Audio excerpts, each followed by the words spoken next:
pone muy contento que un viernes a las 6 de la tarde este auditorio esté lleno y que este tema, que es muy importante y que en los últimos 10 años ha sufrido una evolución, y los anestesiólogos tenemos como una deuda con esto, y las modalidades ventilatorias intraoperatorias se han modificado.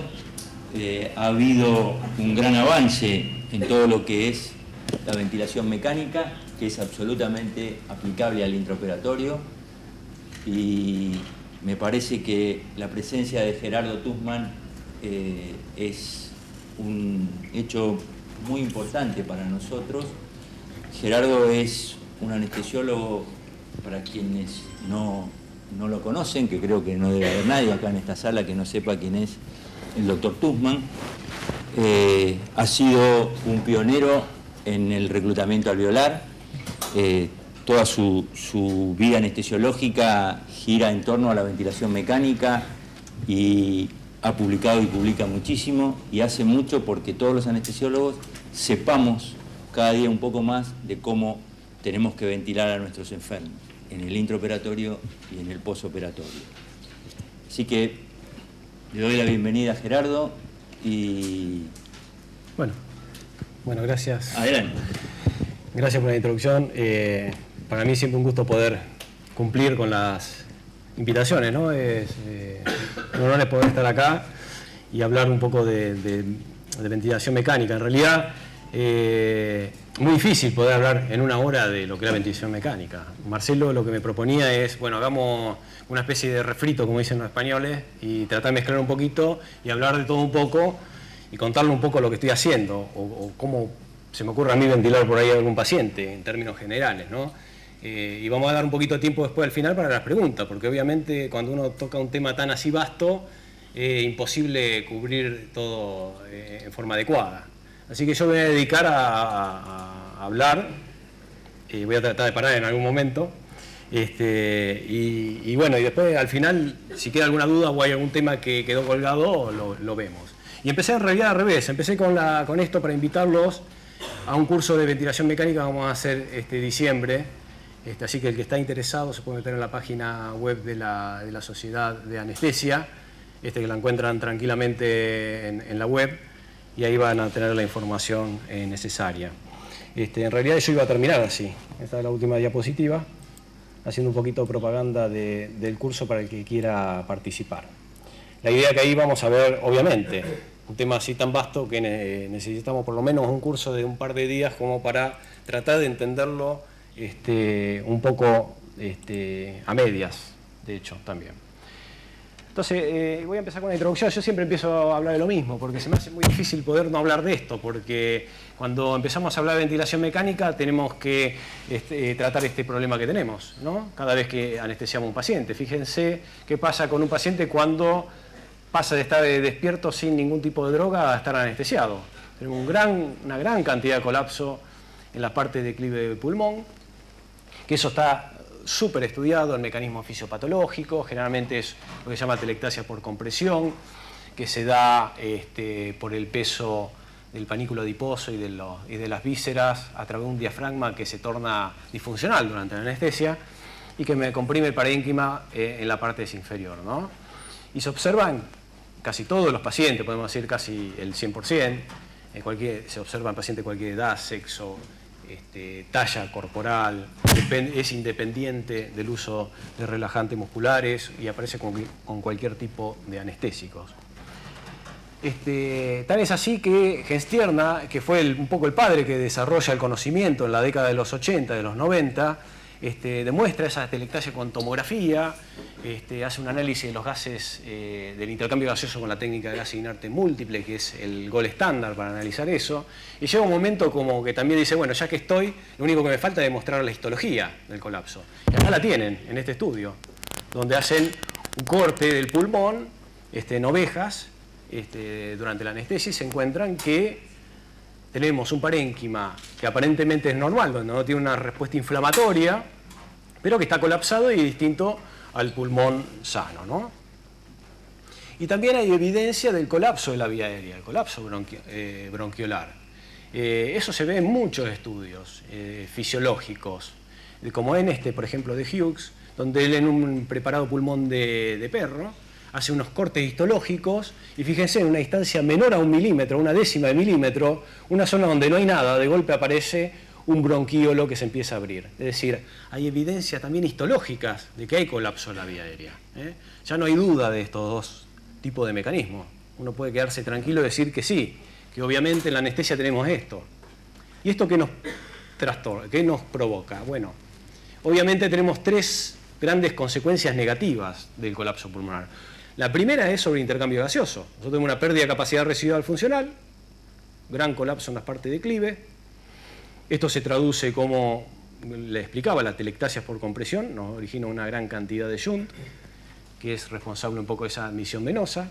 Tenemos el cierre de la vía aérea, que nos genera zonas de BQ bajo, que son zonas que están mal ventiladas pero normalmente perfundidas, también generan problemas en la oxigenación. Si nosotros damos una FiO2 alta, esto rápidamente se transforma en atelectasia por reabsorción, que es otro mecanismo distinto a esto, pero nos origina el mismo shunt que esto. Vamos a tener el mismo problema. Y después encima nosotros estamos ventilando al paciente con presión positiva, que es totalmente antifisiológica, y logramos que como no usamos unas presiones elevadas o volumen corriente que genere un cierto reclutamiento, esta área de acá se mantiene colapsada, se me va todo el volumen corriente acá en la inspiración en las partes superiores, y esto me genera una zona de BQ alto, es decir, una zona que está bien ventilada pero mal perfundida, o que tiene un exceso de ventilación en relación a la perfusión, o directamente zona de espacio muerto, donde hay colapso capilar. Tenemos ventilación pero no tenemos nada de perfusión. Y eso genera, obviamente, un trastorno BQ. Y acá está la explicación de lo que pasa a un paciente ventilado. Nosotros tenemos acá una unidad normal, que es una unidad que está normalmente ventilada y perfundida, tiene una relación BQ de 1. Esta es la que intercambia gas en forma adecuada, pero durante la anestesia tenemos, por estos problemas, una sobredistensión o un exceso de ventilación originando espacio muerto, que nos da trastornos especialmente en la eliminación de CO2, o por el otro lado tenemos zonas de shunt o de BQ bajo, donde tenemos unidades que no están ventiladas pero están perfundidas y nos generan un shunt derecha-izquierda. Es decir, acá está la explicación de lo que pasa en nuestros pacientes.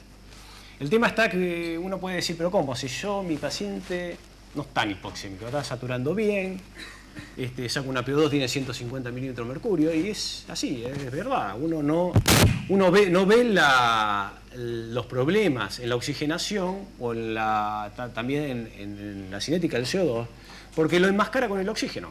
Entonces uno da FiO2 elevada y todo esto se borra y no sabemos qué está pasando en el pulmón. Pero intenten tratar de hacer una anestesia en un paciente tal vez obeso que tenga gran cantidad de colapso, de hacer una anestesia con una FiO2 menor del 30%. Ahí van a empezar a ver que la hemoglobina empieza a desaturar y empieza a aparecer estos problemas que están. Lo que hacemos con la FiO2 es enmascarar el problema, lavarnos las manos y decirle, bueno, que el problema lo tenga el terapista después en la terapia, pero acá durante el intraoperatorio yo no quiero saber nada con este problema. Que de hecho también está mal, primero porque uno no logra solucionar el problema que tiene el paciente, que es el colapso pulmonar. Y el segundo punto es que la FiO2 elevada, a su vez, como vamos a ver dentro de un rato, genera trastorno en la relación BQ, justamente por esto que estamos viendo acá, por la atelectasia por reabsorción.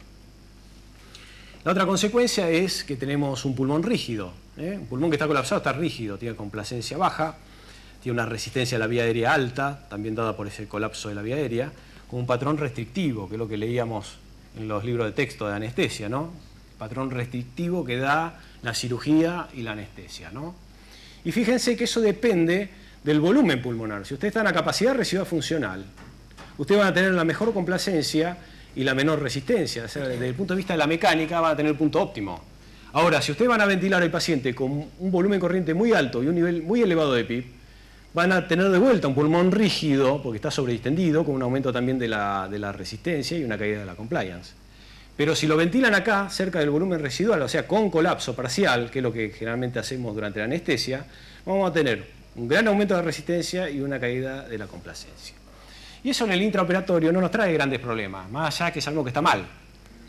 El problema está cuando queremos extubar a ese paciente. Si nosotros lo vamos a extubar en el quirófano, lo que estamos generando acá es, como el pulmón está más rígido, es un aumento del trabajo respiratorio. Ese aumento del trabajo respiratorio, un paciente normal lo tolera bien, no tiene ningún tipo de problema. Pero si tenemos un paciente obeso o un anciano que está desnutrido, que viene con una oclusión intestinal, con un meteorismo importante, con un diafragma muy elevado, ahí estamos en problema, porque vamos a estar estubando un paciente que está en el límite de la insuficiencia respiratoria, que no tiene fuerza y encima le estamos aumentando mucho el trabajo respiratorio. Entonces es importante por ese motivo.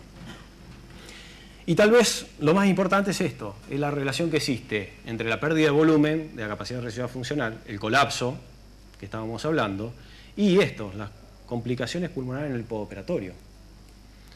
Porque se sabe, hay mucha evidencia que está relacionado, por ejemplo, la atelectasia con trastornos hipoxémicos, como puede ser nos disminuye obviamente la disponibilidad de oxígeno al tejido, nos da la posibilidad de que haya isquemia en algunas zonas, en algunos órganos.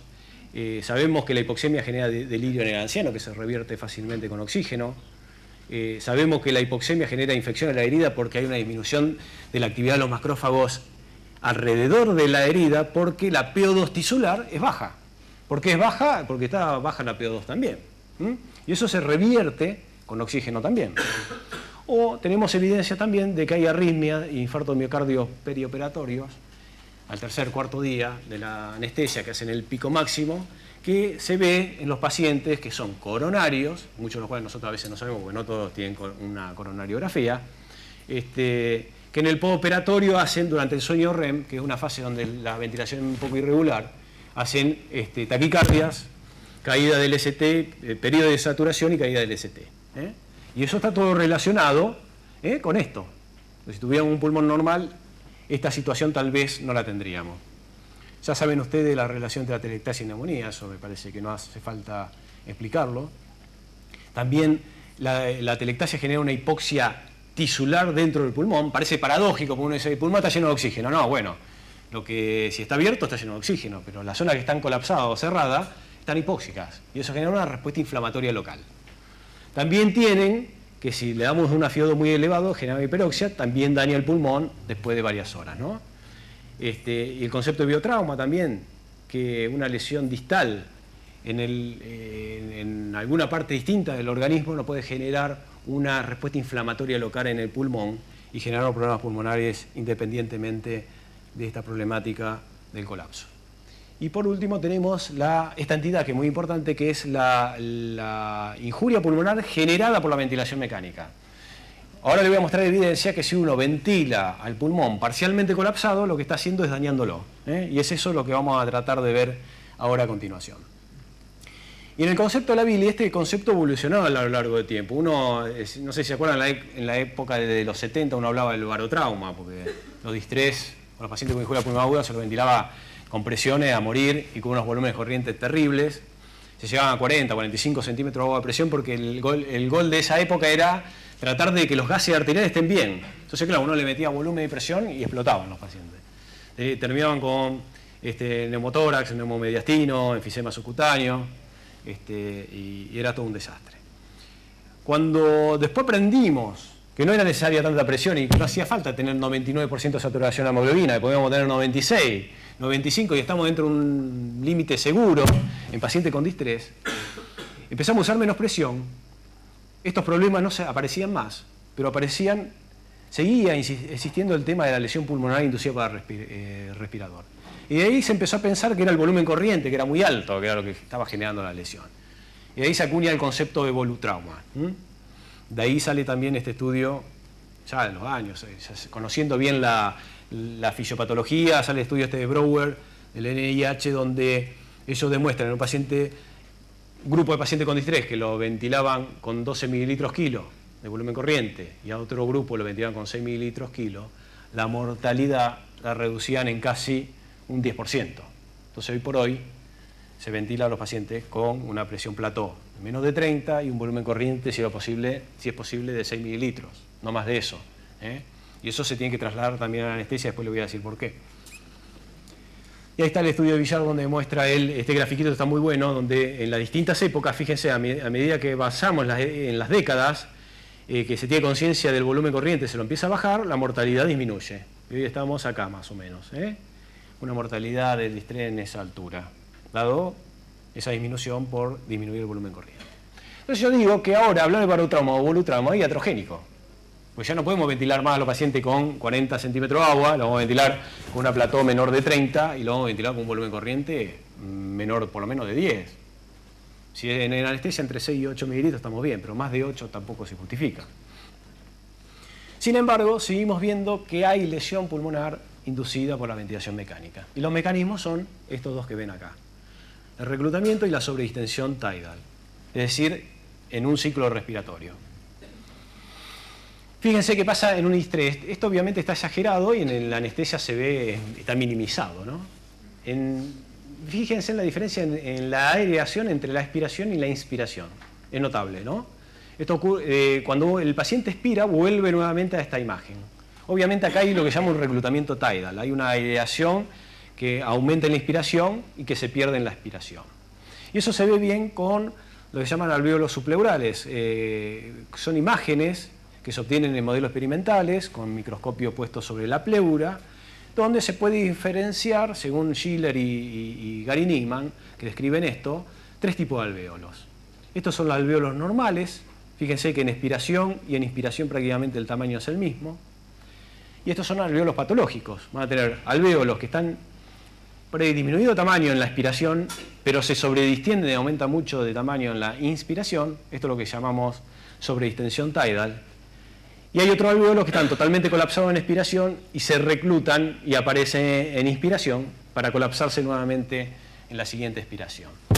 Estos dos alvéolos generan un estrés muy importante sobre el parénquima pulmonar que es responsable de esa respuesta inflamatoria local. Y ese es el mecanismo por el cual el pulmón se sigue o se daña a pesar de que estamos usando volúmenes y presiones más bajas. De hecho, ya hay demostrado, yo no lo traje porque hay mucha evidencia que está apareciendo, lo pueden encontrar en la bibliografía, donde este mecanismo ocurre también en la anestesia. Si tenemos un pulmón que está parcialmente colapsado, vamos a tener exactamente lo mismo y vamos a ver que hay liberación, por ejemplo, de citoquina exagerada en algunos modelos y en pacientes de ventilación de uso de pulmón o pacientes que son más críticos, donde se puede demostrar esta respuesta inflamatoria local dada por la ventilación mecánica. Y acá le quiero mostrar por ahí un video que resume un poco este mecanismo de la bili, para que lo vean en tiempo real. A ver. Si es que anda. Bueno, se ve que no anda. Es un poco... A ver si volvemos atrás. Si no, se lo puedo mostrar directamente acá. A ver. Es este de acá.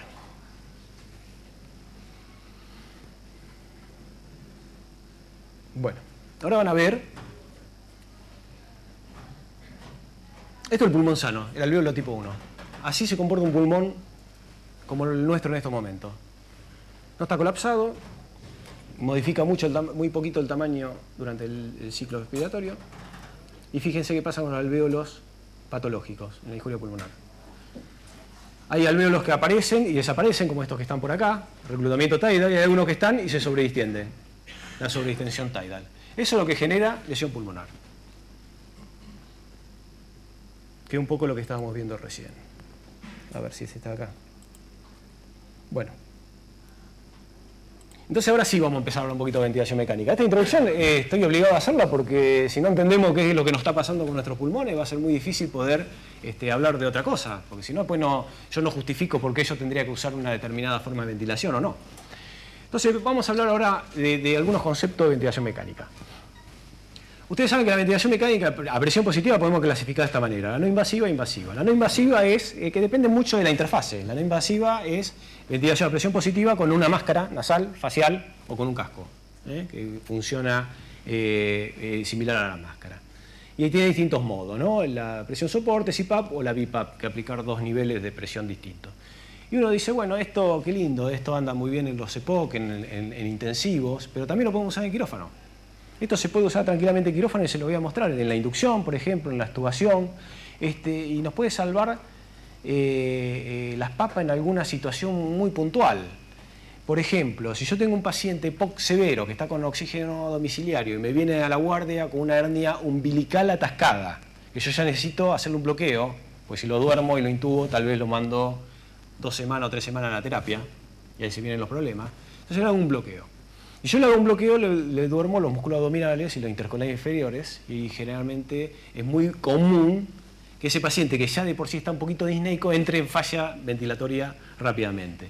Uno lo que puede hacer es poner la ventilación no invasiva durante la cirugía y durante las primeras horas hasta que se recupera del efecto del bloqueo neuromuscular generado por la raquidia, ¿no?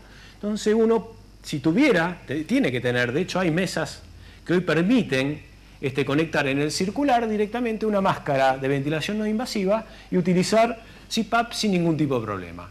Eso se puede hacer tranquilamente. Por otro lado, la ventilación invasiva se refiere a cuando la interfaz entre paciente y máquina es un tubo endotraqueal o un dispositivo supraglótico, ¿no?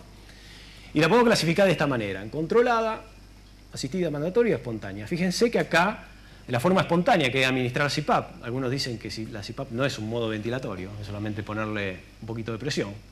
En realidad es así. Pasamos de un esfuerzo que depende totalmente del paciente a modos donde el esfuerzo lo empieza a hacer la máquina, hasta que llegamos a la forma controlada que todo el esfuerzo lo hace la máquina, el paciente no ventila, ¿no?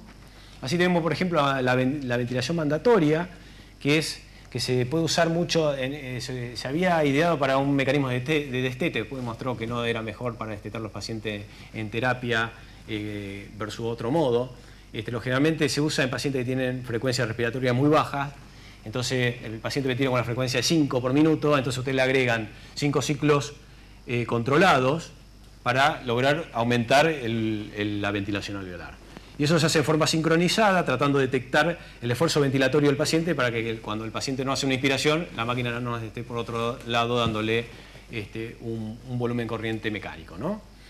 Tenemos la forma asistida o asistida controlada que se llaman, donde el paciente realiza el esfuerzo ventilatorio. Son pacientes que ventilan a una frecuencia tal vez un poquito más elevada, tratando de compensar la insuficiencia respiratoria, pero que tienen generalmente una debilidad muscular que hacen que no logren un volumen corriente adecuado. Entonces, ¿qué hace la máquina? Detecta ese esfuerzo ventilatorio a base de un trigger de presión o de flujo, que es mejor, o lo que es mejor aún es esos trígeres que ya son neuronales, como el NAVA. El sistema NAVA es una sondita que se pone, que lo tiene Maquet, es una sondita que se pone en el esófago, se hace una electromiografía del diafragma y en base a la actividad del diafragma se dispara el ciclo de impresión soporte en la modalidad asistida en el momento que el paciente hace el esfuerzo ventilatorio.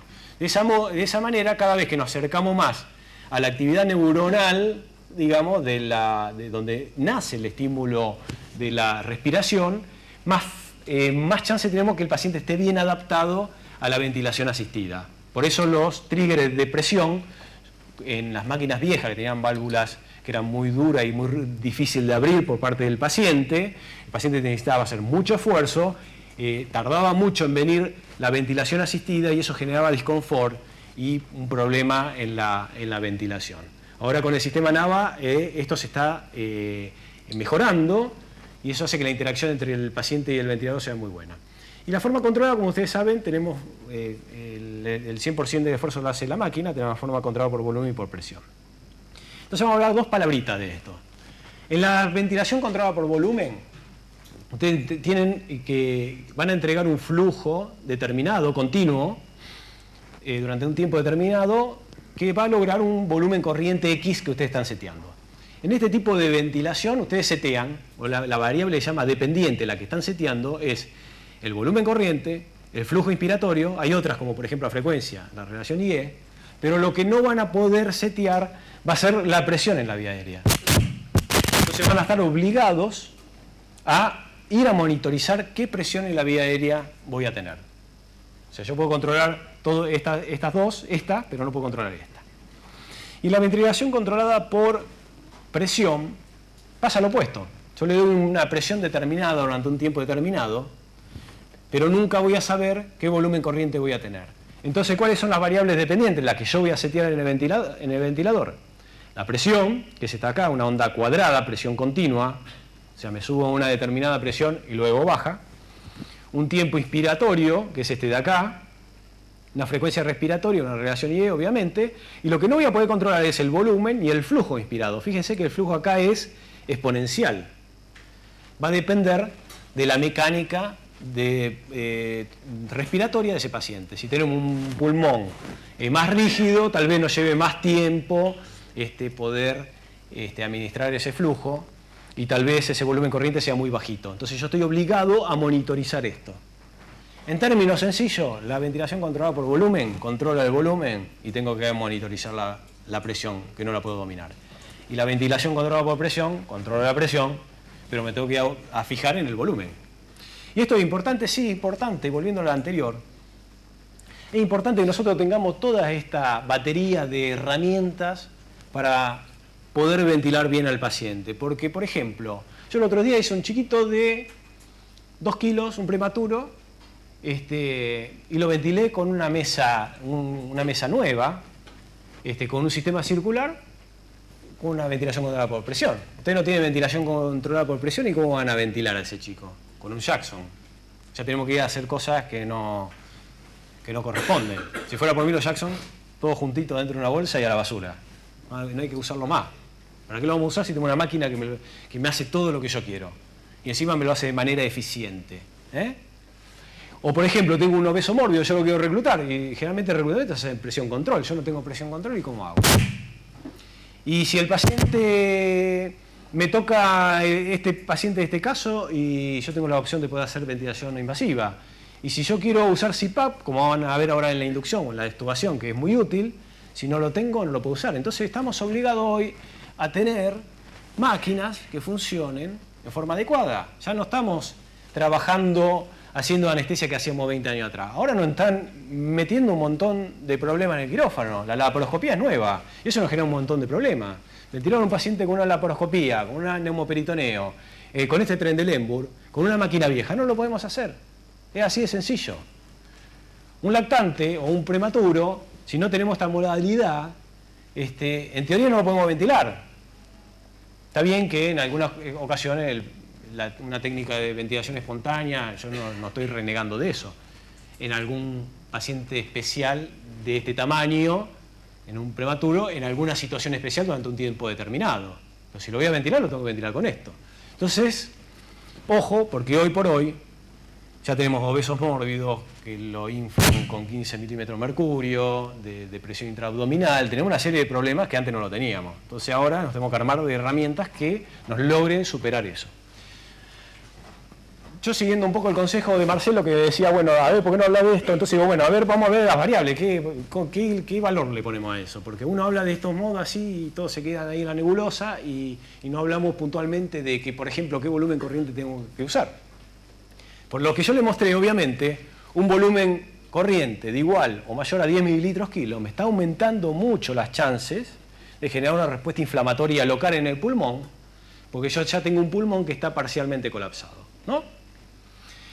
Por otro lado, sabemos que la mayoría de los mamíferos tienen un volumen corriente de 6 mililitros. De una rata a una ballena tiene un volumen corriente que está alrededor de este valor, del peso magro, ¿no? Del peso corporal real que tendría que tener ese individuo. ¿Para qué vamos a usar un volumen corriente más alto? Si es esto lo normal. Esa es otra pregunta que nos tenemos que hacer. Yo siempre digo que un volumen corriente entre 6 y 8 mililitros kilo es lo más aceptable, y es más aceptable si uno recluta el pulmón, porque si uno logra sacar el colapso del medio, ese mecanismo de lesión pulmonar no está más. Desapareció el reclutamiento tidal, si no hay colapso. Tiene que haber colapso para que exista eso. Y si el pulmón está reclutado y tiene mejor complacencia, está más elástico, está más blandito, estoy muy lejos de la sobredistensión también. Entonces la mejor forma de protegerlo va a ser esa. Por eso yo puse estos mililitros, kilo de volumen corriente, magro, sin ningún tipo de problema. Y después tengan en cuenta otras cosas, por ejemplo, ventilación en un solo pulmón. Hasta hace poco uno agarra una revisión del año 2005, que no hace mucho, y le dice que no hay que usar PIP en el pulmón de abajo y que hay que usar más de 10 mililitros kilo de volumen corriente. Entonces, claro, ustedes leen eso y dicen, pero claro, yo estoy haciendo una anestesia bárbara en un solo pulmón. Pero fíjense, si nosotros estamos ventilación en un solo pulmón y le damos esto al 50% del parénquima, porque el otro 50% está bloqueado y lo están operando, es como que le estuviéramos dando un volumen corriente de 16 20 mililitros kilo a un cristiano con los dos pulmones funcionando normalmente. Entonces eso está mal.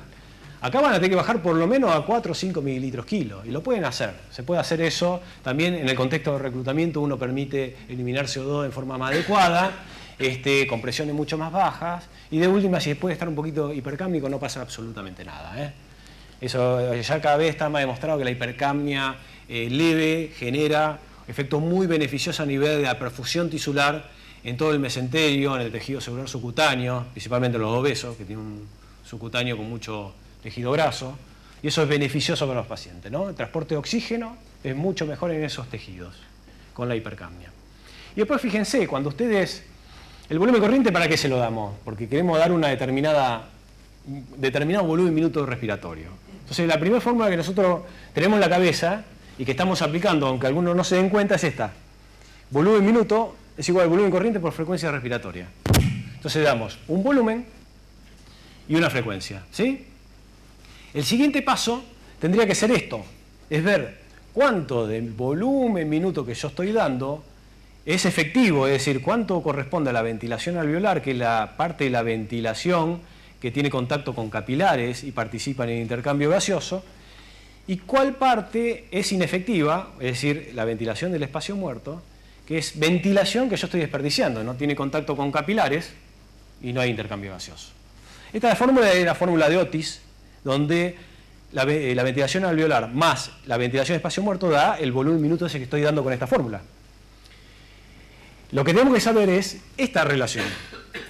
Porque ustedes pueden tener, le voy a poner un ejemplo, un paciente séptico que viene a quirófano por una toleada abdominal porque está séptico porque hizo una dehiscencia de una anastomosis intestinal, que viene al tercer cuarto día a hacerse una toleada abdominal. Está con fiebre, entonces ustedes dicen, bueno, está con fiebre, este paciente está séptico, tiene algún toque pulmonar, algo de injuria pulmonar tiene, y yo lo voy a ventilar con 8 litros minuto. Lo habitual es que nosotros en quirófano entre 4 o 5 litros solucionamos todo, nos manejamos bastante bien. Le pongo 8 litros minuto y ese paciente sigue estando muy hipercámnico. ¿Qué está pasando acá? Que tal vez de esos 8 minutos que estoy dando, tengo un espacio muerto del 65%. Es decir, de esos 8 litros, 5 litros es ventilación desperdiciada, es ventilación de espacio muerto. Yo estoy ventilando solamente con 3 litros minuto. Entonces uno cuando hace este cálculo, que se hace muy fácil con la capnografía volumétrica, de una manera muy sencilla, uno se empieza a dar cuenta por qué el paciente estaba hipercámnico, que no se sabía por qué uno le echa la culpa a la sepsis, pero resulta que no lo estamos ventilando. Porque está muy colapsado el pulmón, porque el tipo está muy hiperdinamico, me está generando mucho CO2 y no tengo forma de eliminarlo de forma correcta. Entonces, el siguiente paso es esto y tratar de hacer algo si viene mal. Hay que tratar de reducir el espacio muerto. ¿Qué hacen para reducir el espacio muerto? Volvamos a esto ya que estamos. Y empecemos a sacar todas las conexiones que están en el medio entre el tubo y endotraqueal y la pieza NI, que es el espacio muerto instrumental.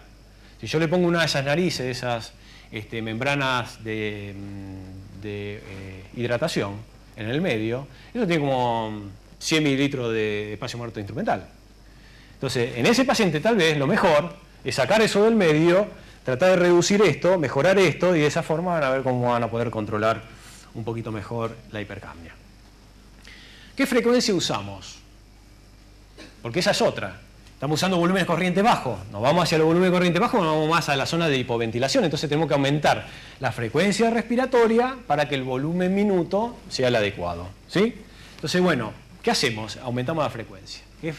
¿Qué cantidad de frecuencia le damos? Y bueno, va a depender de la constante de tiempo expiratoria del pulmón de ese paciente. Entonces, para ponerse de otra manera, la constante de tiempo, ustedes saben que es en el aparato respiratorio igual a compliance multiplicada a la resistencia. Entonces Nunn y Lum, que es el discípulo, publican este dibujito que es muy práctico, donde vos tenés un alvéolo, una compliance baja, rígido, una resistencia alta, vos podés tener una resistencia baja o una compliance alta, una combinación de todo esto. Entonces vos tenés que ellos clasifican el pulmón con dos tipos de alvéolo. Un alvéolo rápido, te lo han leído, estoy seguro. El alvéolo rápido es el alvéolo que tiene una complacencia disminuida y una resistencia que no está muy alterada y se vacía rápidamente. El caso del obeso mórbido. Tiene tanto peso que entonces la aspiración se desinfla fácilmente y pierde mucha capacidad residual funcional. O un distrés, por ejemplo. Una constante de tiempo rápida. Ojo, porque hay muchos que tienen el concepto erróneo que dicen si la constante de tiempo rápida está bueno. Eso está bueno, porque yo sé que la constante de tiempo lenta es malo.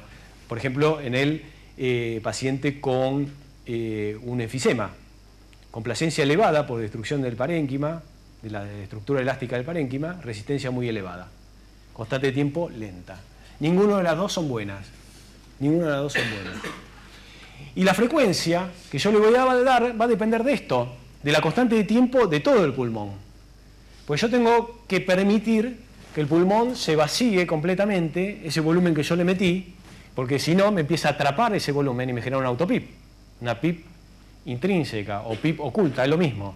¿Por qué se llama PIP oculta? Porque yo no la puedo medir, no me doy cuenta, el paciente empieza a aumentar mucho la presión en la vía aérea, plató, tiene problema hemodinámico por la interacción cardiopulmonar, y uno resulta que si puede medir el autopip, se encuentra que tiene un nivel elevadísimo, porque hacerlo con una maniobra especial, ahora digo cómo se hace, y se encuentra que ese paciente estaba mal ventilado. No le estábamos dando tiempo que expire ese volumen corriente que le habíamos puesto. Entonces, un ejemplo acá. Compliance 50, resistencia 20, el tiempo, la constante de tiempo son 1000 milisegundos, un segundo. Es decir, yo tengo que dar por lo menos 3 constantes de tiempo para que ese pulmón se vacíe o se vacíe el 95% del volumen corriente que yo le administré. Si no, estamos haciendo mal las cosas. En este caso yo tengo que dar una constante de tiempo, un tiempo expiratorio de 3 segundos. Si tenemos una frecuencia de 10 y una relación IE de 1:1, es decir, que 3 segundos dura una inspiración y 3 segundos la expiración, yo estaría cubriéndolo. Y la combinación que ustedes quieran. Menos inspiración, acortan la inspiración, prolongan la expiración. Pero yo tengo que llegar a completar las tres constantes de tiempo. ¿Y cómo lo medimos? Bueno, generalmente lo que se mide es la autopip que estática. Uno tiene que tener una pausa expiratoria en la máquina de anestesia, que no se tiene en los monitores intensivos, durante muchos segundos, por lo menos 4 o 5 segundos, dejar que expire todo y ver qué pasa con la onda de presión, que acá no la tenemos, no la tengo la onda de flujo.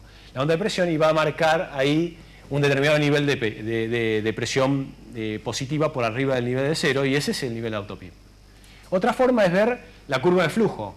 Fíjense, en esta curva de flujo, expirado, yo logro expirar totalmente antes que empiece la inspiración nueva. Y fíjense acá lo van a ver. Ahí ustedes van a tener que no logré todavía la expiración y ya me mandó el respirador una nueva inspiración. Y eso me genera el atrapamiento. Y ese atrapamiento peligroso porque puede generar daño pulmonar por un lado, sobredistensión y problemas hemodinámicos. Entonces, una forma de ver que el paciente no tiene autopip es logren darle una frecuencia, aumenten la frecuencia para aumentar la ventilación alveolar, pero tienen que parar cuando esta expiración llega, ya está llegando cerca de la inspiración siguiente, para evitar el atrapamiento. Entonces hay pacientes que tienen autopip y otros pacientes que pueden tener lo que llaman una hiperinsuflación dinámica, que es el autopip que lo estamos generando nosotros con el patrón ventilatorio. Si ustedes dan mucho volumen corriente y mucha frecuencia, no le dan tiempo al paciente que expire ese volumen corriente y nos genera este problemita. Eso generalmente algunos autores lo llaman hiperinsuflación dinámica, que es iatrogénica obviamente, pero que es distinta a lo que se llama autopip o PIP intrínseca. ¿Qué presión usamos? Bueno, la menor posible. Yo si puedo ventilar a un paciente con 5 centímetros de agua estaría feliz, pero lamentablemente eso no se puede. Entonces tenemos que tratar de buscar la menor presión aceptable usando ese volumen corriente que habíamos hablado, porque ustedes van a ver que los niveles de PIP cada vez son un poquito más elevados porque tenemos este problema del neumoperitoneo, de que nos ponen los pacientes así, asá, y nos genera grandes problemas de colapso pulmonar.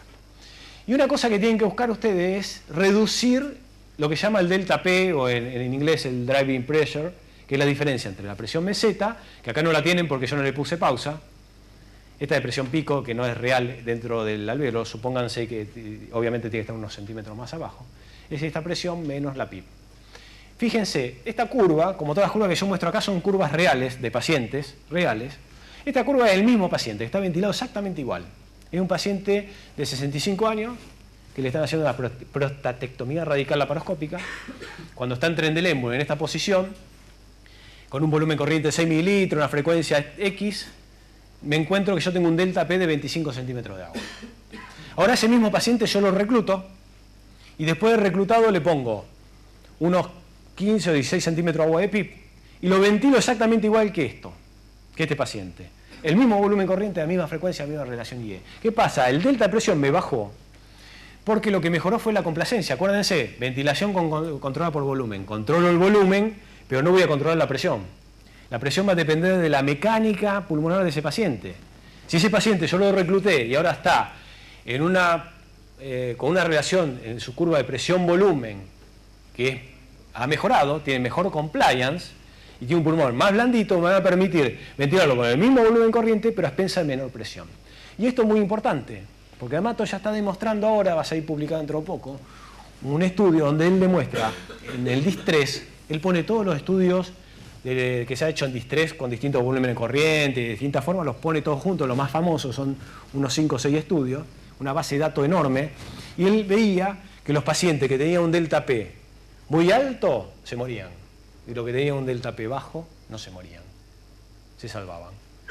Entonces, ¿dónde está el tema? Que si yo le estoy metiendo de este volumen, el estrés que recibe el pulmón para recibir ese volumen corriente es altísimo, porque en este caso el pulmón está colapsado, estoy ventilando solamente una partecita, seguramente estoy sobredistendiendo otra, tengo esos mecanismos de reclutamiento tidal y de sobredistensión tidal, que es lo que genera la lesión pulmonar, y eso significa que hay más respuesta inflamatoria, se perpetúa la enfermedad, se daña más el pulmón y el paciente termina muriendo de una falla multiorgánica, ¿sí? Y en este caso, si el pulmón está protegido, tiene más chance a que no suceda lo otro, ¿sí?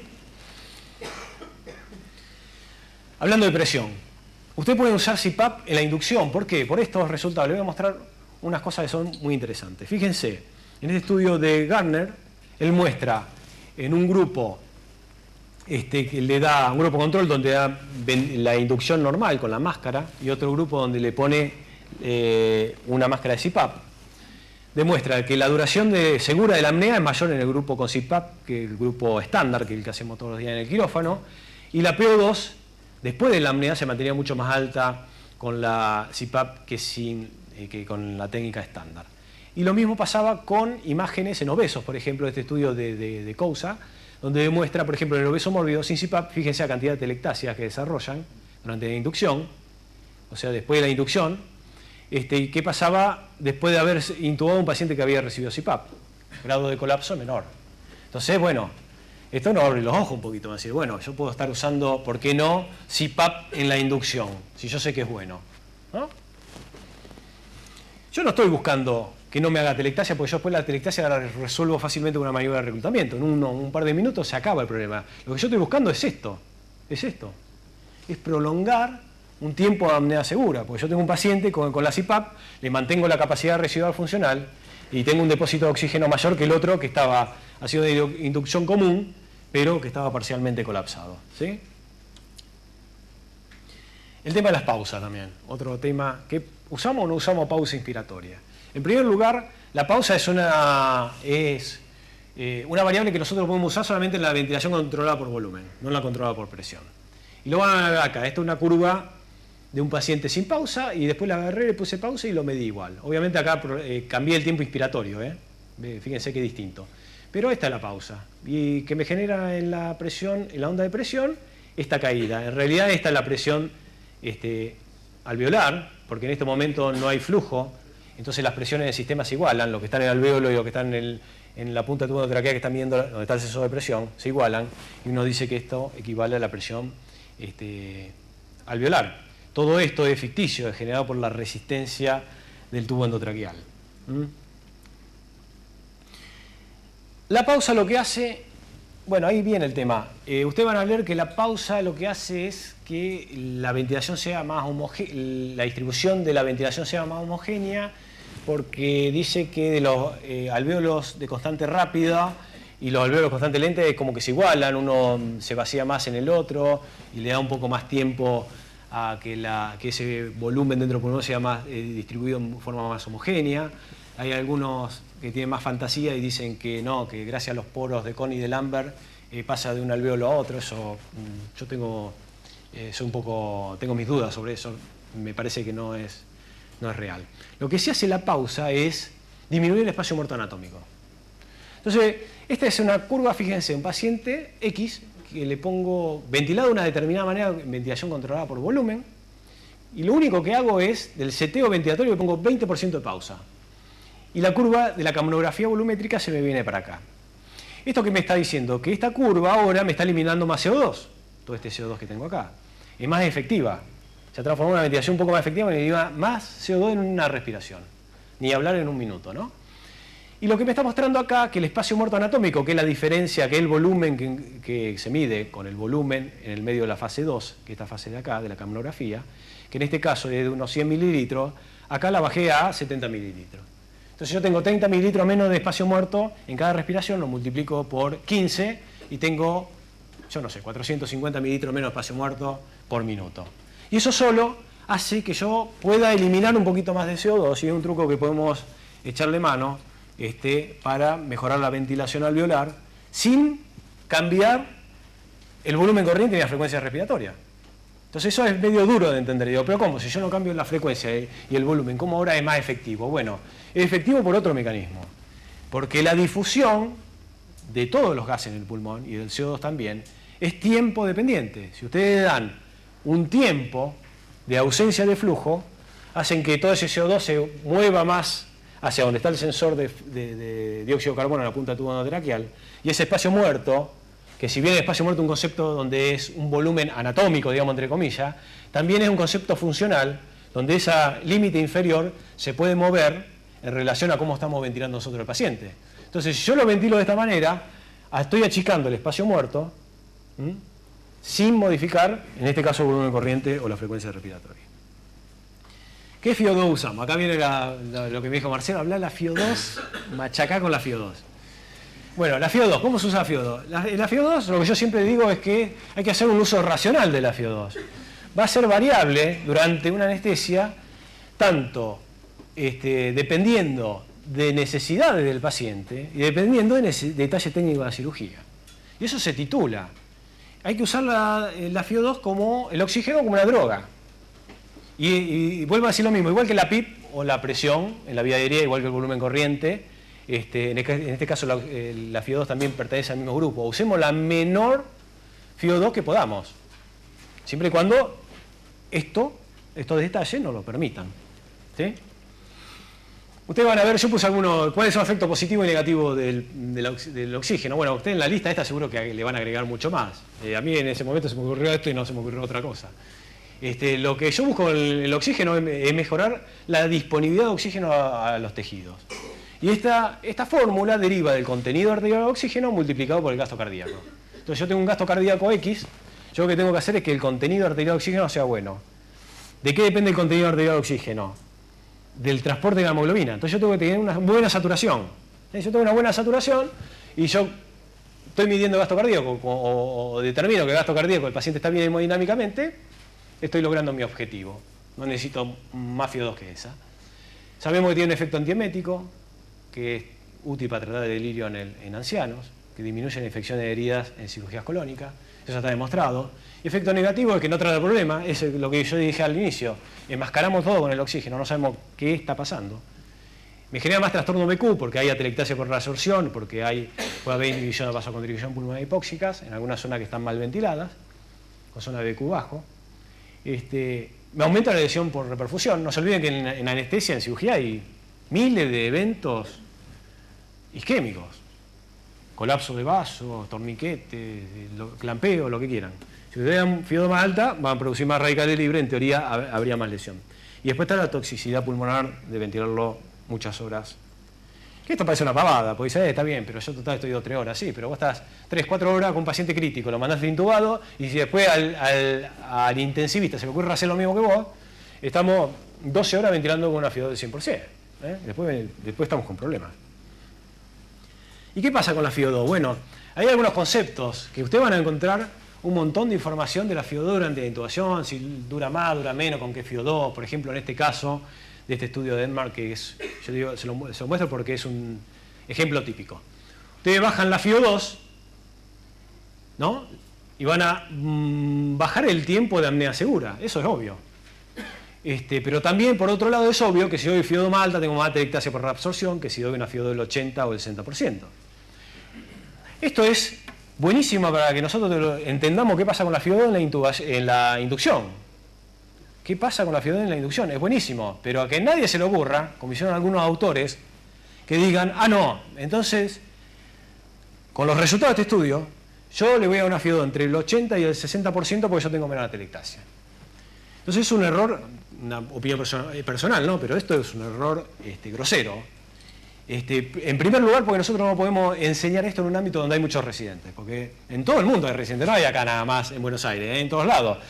En cualquier audiencia de clase de anestesia va a haber muchos residentes. Nosotros no podemos enseñarles de que esto está bien, porque nosotros no sabemos nunca cuándo vamos a tener una intubación dificultosa, o lo que es más importante, una ventilación dificultosa. Porque el paciente se va a morir porque no lo podemos ventilar, no porque lo podemos intubar. Entonces hay muchos test. ¿Cuántas veces nos pasó que lo vemos al paciente y decimos, bueno, tráete todo porque no lo vamos a intubar? Y hacemos así y lo intubamos. ¿Y cuánto pasó al revés? O sea, tiene falsos positivos y falsos negativos. ¿Qué test hay para determinar si hay una ventilación segura? Que no vamos a tener una ventilación problemática, hay muy pocos. Y también es imposible saberlo. De hecho, uno falla un poquito en la inducción y se pasa un poquito con el REMI, si usa remifentanina en inducción, hace un tórax un poco leñoso y no lo podemos ventilar. ¿Nos pasó o no nos pasó? Bueno, entonces no podemos enseñar esto. Nosotros necesitamos tener un margen de seguridad altísimo, porque fíjense, yo tal vez en este minuto y medio de apnea segura puede significar que el paciente se muera o no. Y es así de sencillo. Las principales muertes en anestesia ocurren durante la intubación. Bueno, seguramente voy a tener porcentaje de muerte de anestesia. Yo no sé exactamente cuánto es por un problema en la inducción, pero la mayoría están acá. Eso está claro. Entonces, ¿para qué me voy a hacer problema de esto si yo después con una manera de reclutamiento en un minuto lo soluciono? Olvídense de esto. Piensen en esto. Denle seguridad a su paciente. O otra pregunta que le puedo llegar a hacer es, bueno, si el paciente es tu hijo y vos le estás haciendo la anestesia, ¿vos qué harías? ¿Le das 60% de FIO2? Porque te la sabés toda y vos intubás bárbaro y sos muy habilidoso. Esa otra, la habilidad que tenemos no es la misma. Daniel por ahí tiene más habilidad que yo tengo más habilidad que él. Yo qué sé, no se puede enseñar esto en un ámbito así, digamos, científico. Otra cosa que hacemos con la que necesitamos saber con el tema de la FIO2 es saber cómo está saturando nuestro paciente en condiciones basales. Cuando llega al quirófano, lo primero que yo hago, le pongo el oxímetro de pulso, no le hago nada, no le pongo ni oxígeno, no le hago fentanilo, no le hago nada y me fijo dónde está. Digo, por ahí el paciente está acá, en esta curva saturación FIO2 o PIO2, que es lo mismo, que la describe Jones, que ahora la vamos a ver la utilidad, que es muy importante. Entonces yo tengo un paciente de 94%. ¿Y ese paciente está bien o está mal? Y puede estar bien o puede estar mal. Tiene 84 años y vino y fumó 20 años y después dejó de fumar. Yo qué sé, tiene 94%, él está hablando conmigo del 94%. Si yo este valor no lo sé y me tiro a la pileta y hago toda la anestesia, cuando lo voy a despertar y de vuelta tengo este valor, o tengo 93, 94, llego, no, a la terapia, este tipo de la terapia vamos a estar saturando. El paciente estaba normal. Por ahí lo maté yo porque lo mandé a la terapia y se empezó a complicar y bueno, ahí está. Y el paciente por ahí estaba para ir a la habitación. Eso era normal para ese paciente. Otra cosa que hago es después de la inducción, cuando el paciente está bien, digo, bueno, yo le bajo la FIO2 porque el oxígeno me está enmascarando todo. Yo tengo una FIO2 del 100% acá. Y una saturación 99, digo, qué bárbaro que está, mi paciente es un campeón. Soy un fenómeno, hago una anestesia bárbara, tengo 99 de saturación. Bajo a 50%, tengo 97 ahora. Entonces, bueno, digo, sigue estando bien. Es como yo le digo, el problema es que yo le hablaba de la oxigenación del colapso, usted me dice, yo no lo veo nunca, claro, si vos estás acá, qué vivo que eso. Vos estás acá para allá. Y me están mascarando todo, bajar el FIO2 y hablamos. Entonces vos estás acá, y decís, y está bien, le sacó unos gases, está bárbaro. Ahora seguís bajando, y de golpe te encontrás que vos estás con 30% FIO2 con una saturación del 93%. Eso no es normal. Eso se explica por todo lo que le expliqué antes. Por eso es importante que yo haga la introducción que habíamos hablado. Entonces este paciente algo tiene. Es más, acá tengo una línea de isojunt que me dice más o menos que el paciente está entre 20, 25, 30% de junt teórico, más o menos, a grosso modo, para darme una idea. Entonces, ¿qué es lo que hago yo ahora? Yo lo que estoy haciendo es lo que hace Jones, que un trabajo que pasó desapercibido de un grupo que ha trabajado muy bien, que es lo que hace lo siguiente. Él dice, yo voy a tener que construir una curva de la oxihemoglobina, esta es la parte superior, obviamente, paro acá faltaría la otra parte de la S. El tipo dijo lo siguiente, yo quiero determinar qué pacientes tienen problema de oxigenación por Jun y qué pacientes tienen problema por trastorno BQ. Eso era lo que quería él con esta curva. Entonces él decía que, por lo que sabemos de la curva de oxihemoglobina, que si la curva que él dibujaba, bajándole la FiO2 y viendo cómo estaba la saturación, si esta curva estaba hacia abajo, significaba que había un shunt que lo estaba provocando, y si se desplazaba hacia la derecha de una reacción BQ de 0,8 pasaba a una reacción, en este caso una reacción BQ de 0,6, que era un trastorno BQ bajo. ¿Sí? Eso es lo que hacía él, sacaba el oxígeno al medio, desenmascaraba esto. No sabemos de fisiología, nosotros dice, cada vez que tenemos un shunt fisiológico, tenemos que medir el shunt con 100% de oxígeno o con una FiO2 baja para ver si el BQ se me está metiendo en la medición o no. Eso lo sabíamos en los libros de fisiología. Bueno, es un poco esto. Entonces vos te encontrás que haces esta curva en tu paciente y te encontrás con esto. Horrible. Dice, qué mal que está, ¿no? Porque llegamos a casi 90% con una FiO2, ni siquiera el 21%. Y lo normal es esto, es esta curva acá. Es que yo con 97 aire ambiente sature 97%. Por ahí este paciente estaba así. Entonces es importante conocer eso. Pueden sacar gases acá si quieren, pero te va bien, si lo haces acá te va mal. Pero lo bueno de esta curva es que vos caracterizás el estado del intercambio gaseoso, por lo menos la oxigenación, en un paciente dado, porque haces esta titulación y porque en esta curva tenés muchos puntitos. Porque vos depende de dónde te paré en esta curva, decir, este está pésimo, está más o menos, está mal, está bien, está excelente, soy un campeón. Ahí. ¿No? Entonces es variable. Y esta curva es lo que, por ejemplo, un ejemplo de lo que me pasó en un paciente real, 67 años, una bronquial crónico, saturación, aire ambiente 95%, panvascular, paciente mal, un mal paciente para nosotros. Lo duermo, le hago la curva y me encuentro acá. Jun y trastorno BQ. Y cuando reclutamos al paciente y le hacemos vuelta a la curva, me encuentro una curva acá, que obviamente está por debajo de lo normal, porque tiene un pulmón que está destruido. No me pretendan que tengamos una saturación más del 95%, que como la tenía aire ambiente, porque ese pulmón ya está lesionado. Pero sí lograba normalizarle, entre comillas, la función pulmonar a ese pulmón que estaba enfermo. Y esa es la diferencia notable que hay entre un pulmón ventilado con un determinado nivel de PIB sin reclutamiento y un pulmón ventilado con otro nivel de PIB con reclutamiento. Ahí tienen la diferencia, especialmente en eso. El nivel de PIB, todo un tema también. ¿Qué nivel, cuáles son los efectos positivos de la PIB? Todo esto ustedes ya lo saben, redistribuye el líquido de intersticio, hay un posible reclutamiento de la vía aérea, porque la vía aérea es un cilindro que se recupera por la E de Laplace con una presión baja.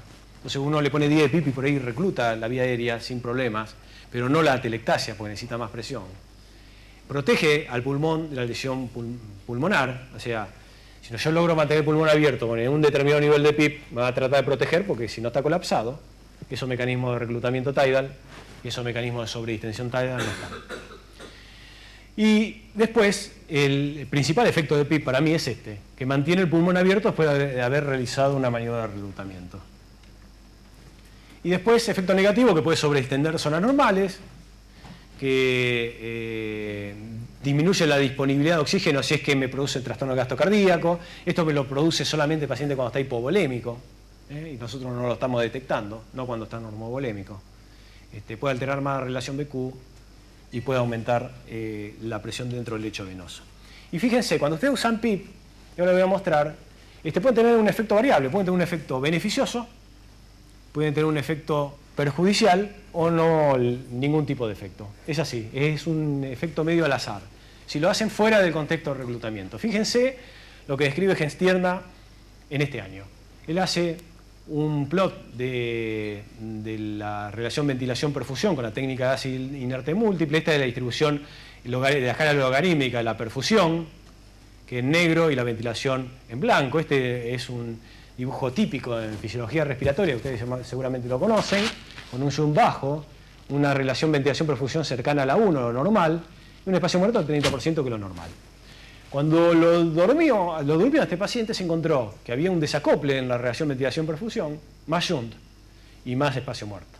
Y cuando le puso 10 centímetros de agua de PIP, se encontró con un desastre. Tenía más shunt, por un lado. No había reclutado nada, sobreextendió mucho y tenía un espacio muerto muy elevado. Entonces, con la PIP podemos encontrar con este problema. Por ahí mejoran, por ahí empeoran o por ahí no le hace nada. Pero nunca logramos recuperar todo el pulmón. Y el problema está en que nosotros, cuando usamos PIP solo, en forma aislada, sin el concepto de reclutamiento, trabajamos en esta parte de la curva volumen-presión. Esto es volumen, presión, volumen residual, capacidad pulmonar total.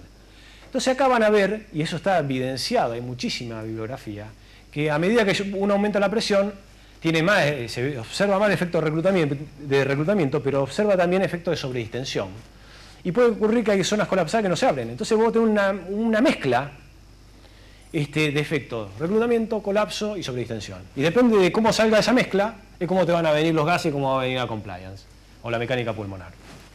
Puede ser variable. Ahora, si vos reclutás el pulmón con una maniobra de reclutamiento, llega a capacidad pulmonar total, y después te venís acá abajo, te vas lejos de la sobredistensión y empezás a ventilarlo acá, y lejos del colapso pulmonar que ocurre acá, en esta zona de por acá, ese reclutamiento más un determinado nivel de PIP, la cosa cambia. Entonces, ojo cuando lean estudios, yo siempre digo lo mismo, ojo cuando lean un paper sobre la PIP de hace 10 años atrás, o inclusive actual, porque ¿de qué estamos hablando? ¿De esto o estamos hablando de esto? La historia cambió. Acá van a encontrar mejor mecánica pulmonar, menor resistencia vascular pulmonar, que tiene menos efecto sobre el ventrículo derecho, o sea, hay menos problema con la interacción cardiopulmonar.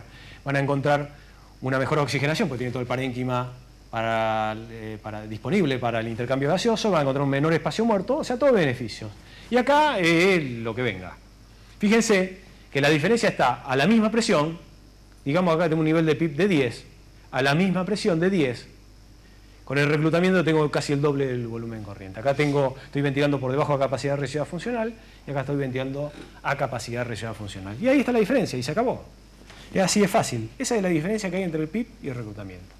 Y el reclutamiento, lo que dice, yo no voy a hablar mucho de esto, pero voy a un poco nombrarlo, es una maniobra ventilatoria que tiene como fin recuperar esas zonas que están colapsadas. Se basa en esta premisa que escribió Lachman ya hace un tiempo atrás, desde abrir el pulmón con una determinada presión meseta, y después una vez que uno lo abre, mantiene el pulmón abierto con un nivel de PIP por arriba de esa presión de colapso. Y todo depende de esta ley de Laplace, porque esto es un problema físico, es una estructura elástica, un cuerpo elástico que tiene dos medios de distinta naturaleza, aire y sangre, con una tensión superficial muy importante que da la tendencia a que todos los alvéolos de la vía aérea se colapse. Por eso existe el surfactante para tratar de reducir esta tensión superficial, y depende todo del radio. Entonces yo tengo alvéolos o vía aérea más chiquitos cerca del colapso, se me va a hacer muy difícil, o colapsado, con un radio muy bajito, se va a hacer muy difícil abrirlo. Y con esto le explico qué pasa con el reclutamiento. Esto es una curva volumen-presión, no del pulmón, ahora estamos viendo un alvéolo solo. Esto es un pulmón normal y esto es un pulmón con injuria pulmonar aguda. Si yo tengo un alvéolo que está colapsado, o sea que prácticamente el radio interno no existe, por esta ley, yo voy a necesitar mucha presión para llegar a empezar a inflarlo. Fíjense, voy a necesitar más presión en el pulmón enfermo que en el pulmón sano. ¿Sí? Por eso el reclutamiento de un pulmón sano de 40 centímetros de agua y en un pulmón enfermo es tal vez a 50, 55 o 60. ¿Sí? Llega un punto en cual el alvéolo ya tiene un determinado radio y a partir de ahí yo con muy poquita presión empiezo a meter mucho volumen para llegar a esta altura. Es lo mismo que ocurre con un globo de cumpleaños. Es el ejemplo que le pongo siempre. Usted tiene un globo de cumpleaños, cuando está chiquito, digamos, está colapsado, tiene que hacer mucha fuerza y le cuesta muchísimo poder empezar a insuflarlo, pero cuando ya logramos un diámetro determinado, a partir de ahí uno va sintiendo que necesita hacer menos presión para poder ventilarlo. Y eso pasa exactamente igual en el pulmón. Y las presiones de apertura, bueno, ya estaban descritas en un estudio de Roth, en el grupo de Gestierna, donde pacientes dormidos, o sea, despierto una imagen, y dormido con la atelectasia le ponían un determinado nivel de CPAP, 10, 20, 30 o 40 centímetros durante unos 15 segundos, y veían qué pasa con las imágenes. Entonces demostraban que solamente cuando llegaban a 30 ya había un tratamiento bastante bueno, pero recién cuando llegaban a 40 centímetros de agua en un pulmón sano, en anestesia, lograban el reclutamiento total. De ahí que la presión de apertura es de 40 centímetros, ¿no? Promedio. Hay algunos que se abren a 36 y otros a 44. Lo que hay que hacer ahora es individualizar y personalizar la maniobra de reclutamiento. Para el que tiene 36 no darle 40. Y para el que tiene 44 no darle 40, sino darle 44. Y en eso estamos. ¿Por qué la PIP es importante hacerla después del reclutamiento? Fíjense, acá está clarito en este estudio de Reinius, que en obesos mórbidos los separan 3 grupos: un grupo con PIP, 10 de PIP, un grupo con maniobra de reclutamiento y 10 de PIP, un grupo con maniobra de reclutamiento y sin PIP. Ventilados todos exactamente igual. Imágenes despierto, los obesos sin colapso, después la inducción, colapso machazo. Fíjense que esto inclusive es un distrés, desde el punto de vista de imágenes y gasométrico, digamos que es un distrés. Sin tener la respuesta inflamatoria que tiene el distrés, obviamente. Con 10 de PIP no pasa nada. Con reclutamiento, pero sin PIP, se colapsa de vuelta, o sea que no pasa nada. Y solamente cuando hago reclutamiento y pongo el nivel de PIP, mantengo el pulmón abierto. De ahí es que yo digo que la PIP para lo único que sirve para esto. Es para mantener el pulmón abierto después de una maniobra de reclutamiento. Y la maniobra es esta. Nosotros aumentamos en forma paulatina el aumento de las presiones en la vía aérea, en presión control, donde cada rectángulo representa un volumen corriente. Vamos aumentando, vamos viendo acá de entre 5 a 10 centímetros de agua de presión a ver cómo está la fase, la respuesta hemodinámica. Si el paciente es tipo volémico, 10 centímetros de agua de PIP le va a caer mal. Entonces, ojo, porque ahí van a escuchar, no, que la maniobra de reclutamiento es un veneno, que yo la quise hacer y se me hipotensó y que me cayó el gasto cardíaco. Claro, el paciente está hipovolémico. Entonces, vos lo que tenés que hacer es suspender esto. Esto lo usamos nosotros para testear la hemodinamia, para estresar un poquito el sistema hemodinámico y ver cómo responde. Responde mal, volvemos acá, le pasamos el volumen que le falta y después lo hacemos sin ningún problema. De hecho, yo uso niveles muy elevados de PIP y durante horas y no pasa nada. Lo que pasa es que se lo uso a un paciente que está normovolémico. Y no hace falta ponerle litros de cristaloide, porque yo soy bastante amarrete con los volúmenes y hago un uso también racional del volumen y no me encuentro con ningún problema hemodinámico. Pero porque el paciente está normovolémico. Cuando logramos llegar a 20 centímetros de agua, aumentamos el delta de presión a 20 más, así sumamos los 40, o seguimos un paso más de PIP si quieren, a 25 con 15 llegamos a los 40. Una vez llegamos a esta presión, la mantenemos durante 10 respiraciones, donde ocurre el reclutamiento en sí mismo, y después bajamos la presión y dejamos un nivel de PIP por arriba del punto de colapso.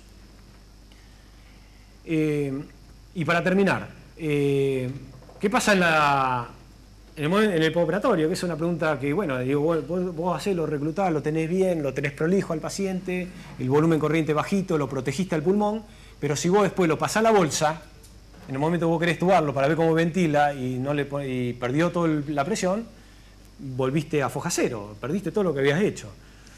Entonces, hay algunas cosas que hay que tener en cuenta en el momento de la extubación. Fíjense, primero volvemos a la FIO2. Este estudio de Benoit es fantástico, porque a ellos le dan a un grupo una FIO2 del 100% hasta el momento que lo estuban, a otro le hace una maniobra de reclutamiento y le da una FIO2 del 100%, a otro le hace una maniobra de reclutamiento y le da una FIO2 del 0,4%. Ven, la telectasia es menor en este grupo y la oxigenación es mayor en este grupo. Es decir, evitaban la telectasia por reabsorción acá, bajando la FIO2 y reclutando previamente el pulmón. Ahí ya tenemos un dato importante. Y otro dato importante es de este estudio, de esta demostración, es un paper de Saber que muestra él, por ejemplo, en un paciente crítico en el postoperatorio, le pone una máscara de oxígeno ven esto y le pone ventilación invasiva y ya ve que la oxigenación es mucho mayor. Y cuando hace el análisis con la unidad de Hanfield ve que casi todo el pulmón, lo que es verde es normal, entonces lo normaliza más con la CPAP, la ventilación invasiva, que darle oxígeno. O este estudio también de Esmaldón, donde él hace en los pacientes críticos, después de una anestesia, lo dividió en dos grupos. A un grupo le daba ventilación con máscara común, la de Campbell, y a otro con no invasiva durante varias horas. Y él demostró que la estadía en la unidad de cuidado intensivo en el grupo tratado era menor, igual la estadía hospitalaria. El número de neumonía bajaba muchísimo en porcentaje, fíjate, entre un 10 versus un 2%, las infecciones de la herida bajaba mucho también los números de sepsis, pacientes con sepsis, y las muertes, obviamente, el porcentaje caía. Obviamente acá nos está diciendo que si nosotros nos esforzamos en el postoperatorio para tratar de evitar la telectasia, estamos haciendo un bien al paciente. Entonces nosotros, en base a esa información, y siguiendo esta lógica de reclutamiento, digamos, bueno, yo ya lo tengo reclutado, entonces voy a hacer una estrategia para extubar al paciente. Primero, no voy a aspirar el tubo endotraqueal como se hacía antes. Yo tenía jefes que me enseñaban que había que aspirar el tubo y sacar el tubo aspirando. Yo supongo que muchos lo habrán escuchado. Bueno, es una aberración, es terrible, porque no solamente da un montón de colapso, porque estamos chupando también y sacándole volumen al paciente, sino que trae problemas hemodinámicos severos. Nosotros hemos publicado en un modelo animal una extubación, en el momento de la aspiración, no de la extubación, de aspiración común con la terapia, es un problema hemodinámico pero monstruoso. Es un problema muy serio, así que ojo con las aspiraciones porque se las trae. Es un problema severo en la terapia, ¿no? Que hay que hacerlo sí o sí, pero nos genera mucho problema. En ese estudio nosotros logramos aspirar, pero con un tubo de volumen manteníamos la presión de la CPAP por la otra rama y el paciente no tenía ni imágenes, no tenía colapso, aspirábamos, no teníamos colapso y no teníamos problema hemodinámico, para que se den cuenta de la importancia de todo esto. Después reemplazamos el oxígeno, no le damos FiO2 del 100%, lo reemplazamos por nitrógeno, bajando una FiO2 del 30% en la extubación, para evitar las chances para detectarse por reabsorción. Obviamente esto me está obligando a mí a extubar al paciente cuando tiene una buena mecánica. Yo voy a ver que el paciente ventila bien, está despierto, le digo respira hondo, veo los volúmenes corrientes, unos volúmenes hermosos, la frecuencia respiratoria buena, la mecánica buena, bueno, lo extubo. Pues no se me va a ocurrir extubarlo con esta FiO2 si el paciente no está en condiciones, porque obviamente va a desaturar a los 30 segundos. Lo extubamos con el mismo nivel de PIP que estamos utilizando en la cirugía. Salvo que el paciente esté en Trendelenburg con 15 milímetros de mercurio, yo tengo 15 de PIP, tal vez, o 14, entonces el paciente después lo pusieron derecho, lo desinflaron, y ya no hace falta que tenga 14, pero le pongo 10, y lo estuvo con 10 centímetros de agua. ¿Qué hago? Uso la CPAP, por eso necesito una máquina que me dé estas características.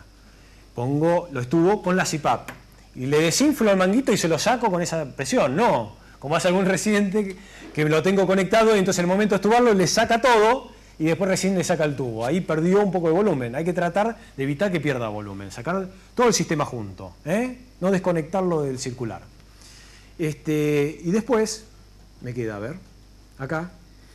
En la posición de los obesos es muy buena esa técnica de estubarlo semisentado para que no se le venga todo el peso del panículo adiposo hacia el tórax. Y después, ¿qué hago? No le pongo oxígeno. Yo el oxígeno casi no lo uso más. Entonces, ¿qué hago? Veo cómo está el paciente. Si el paciente satura bien, no le hago nada. Y si no, lo que hago de rutina es, dejo la máquina en CPAP, así como está, le saco el tubo endotraqueal, le pongo una máscara común, y uso CPAP, le aprieto la máscara al paciente, le digo, mira, aguantate 5 respiraciones, 6 respiraciones, que te voy a apretar la mascarita. Se la aprieto durante 5 o 6 respiraciones, con aire, ambiente. Entonces, si el paciente por ahí está desaturando un poquitito, más que todo por hipoventilación, porque yo tengo una FiO2 baja, entonces si hipoventilan un poquito, me empiezan a saturar, entonces yo con aire ambiente y con la CPAP logro que ese paciente sature de vuelta a 97, 98%. Si tengo alguna duda, hago lo mismo pero con 30% FiO2. Si el paciente es más crítico y uno tiene alguna duda. Pero la clave está acá. Es lo que digo yo, el paciente necesita presión, no necesita oxígeno, necesita presión. Lo que pasa es que es difícil usar una máquina de CPAP en todos los pacientes que vamos a extubar, en todos los pacientes que pasan por el quirófano, y que todos los pacientes toleren también la CPAP durante un tiempo X, pero no estaría mal. Y en resumen, y ya termino acá, es decirle esto, ¿qué hago? FiO2 del 100% en la inducción, porque hablábamos de la intubación, el problema de darnos más seguridad. Le bajo rápidamente la FiO2 al 21% para ver qué pulmón tengo, lo que le contaba con esa curvita. A veces hago toda la curvita, y si no tengo tiempo, a veces lo que hago es le bajo la FiO2 y veo hasta donde me baja el 93, ahí paro. Estoy para arriba del umbral de la hipoxemia, paro ahí y se acabó. Lo optimizo y lo recluto. Ya a partir de ahí le pongo una FiO2 del 30%. Esto lo hago, puse 15 minutos, pero yo por ahí lo hago en 5 minutos. No se crean que esa maniobra que vieron ahí, estamos 5 horas haciéndola porque eso se hace en 1 minuto. Bajo la FiO2 del 30% y después veo, si el paciente de golpe me sangró 1 litro y yo quiero un margen de seguridad, a pesar de tener un pulmón abierto y si el paciente todavía ni siquiera tiene problema hemodinámico, yo le subo la FiO2 al 100% y se acabó. Y me mantengo ahí hasta que veo que el cirujano me soluciona el problema. ¿Soluciona el problema? Bajo de vuelta al 30%. O si tengo una cirugía colónica que se demostró que el 80% de FiO2 disminuye mucho la incidencia de infección en la herida abdominal, y bueno, uso acá 80%, cuando termina la cirugía lo bajo al 30% y lo estuvo. Y se acabó. Eso es lo que hago habitualmente, cada uno hará lo que quiera, pero eso no está resultando. Y bueno, y gracias, y terminar con la invitación de los que quieran ir, ya está la página web para investigar acerca de esto que vamos a hacer con Marcelo, con Daniel y otra gente, sobre un concurso de ventilación mecánica en la ciudad de Mar del Plata en estos días. Así que gracias por la atención y espero ver a alguno allá, aunque sea alguno.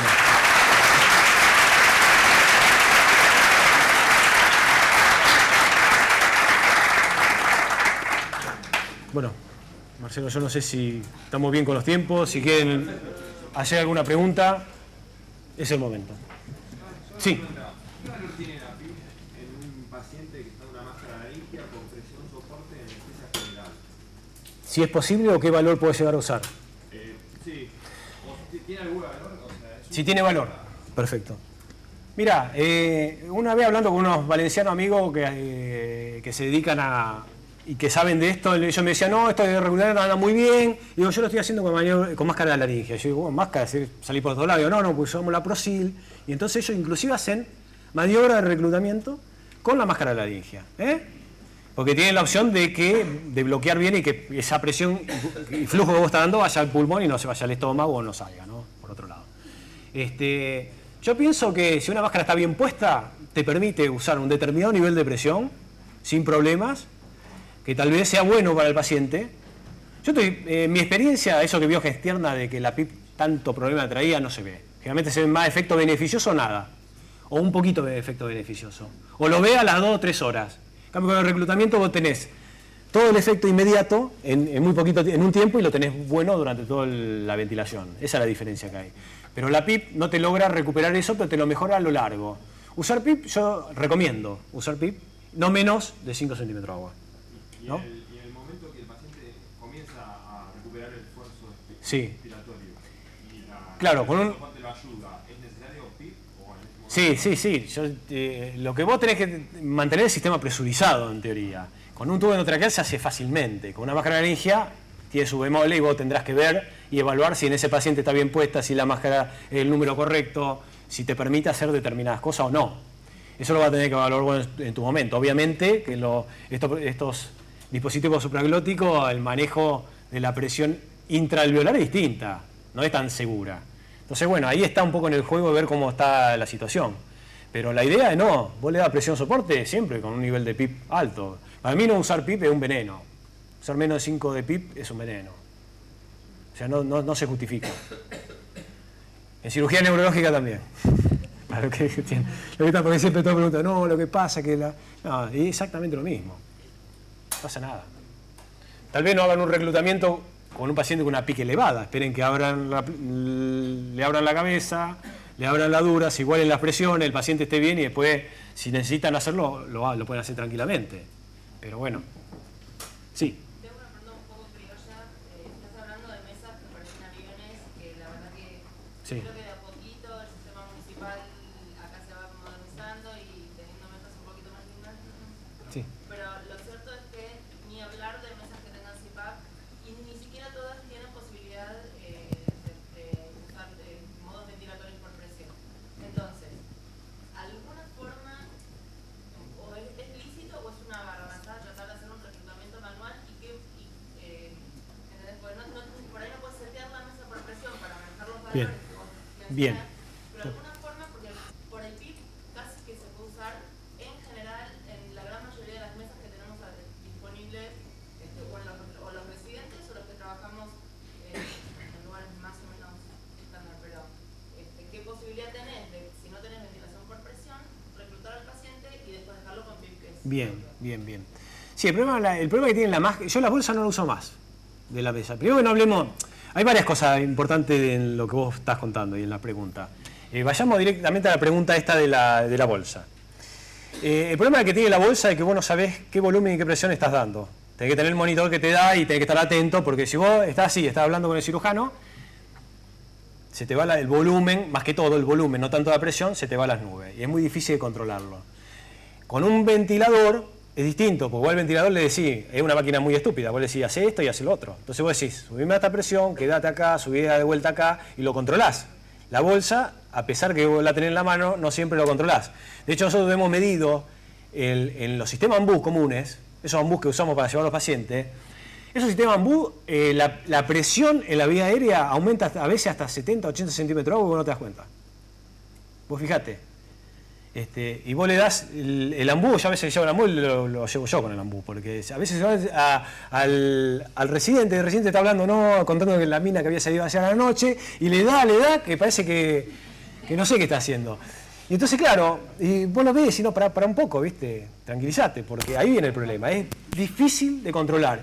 ¿Y cómo hago yo para enseñarte una maniobra de reclutamiento con una bolsa? Es imposible.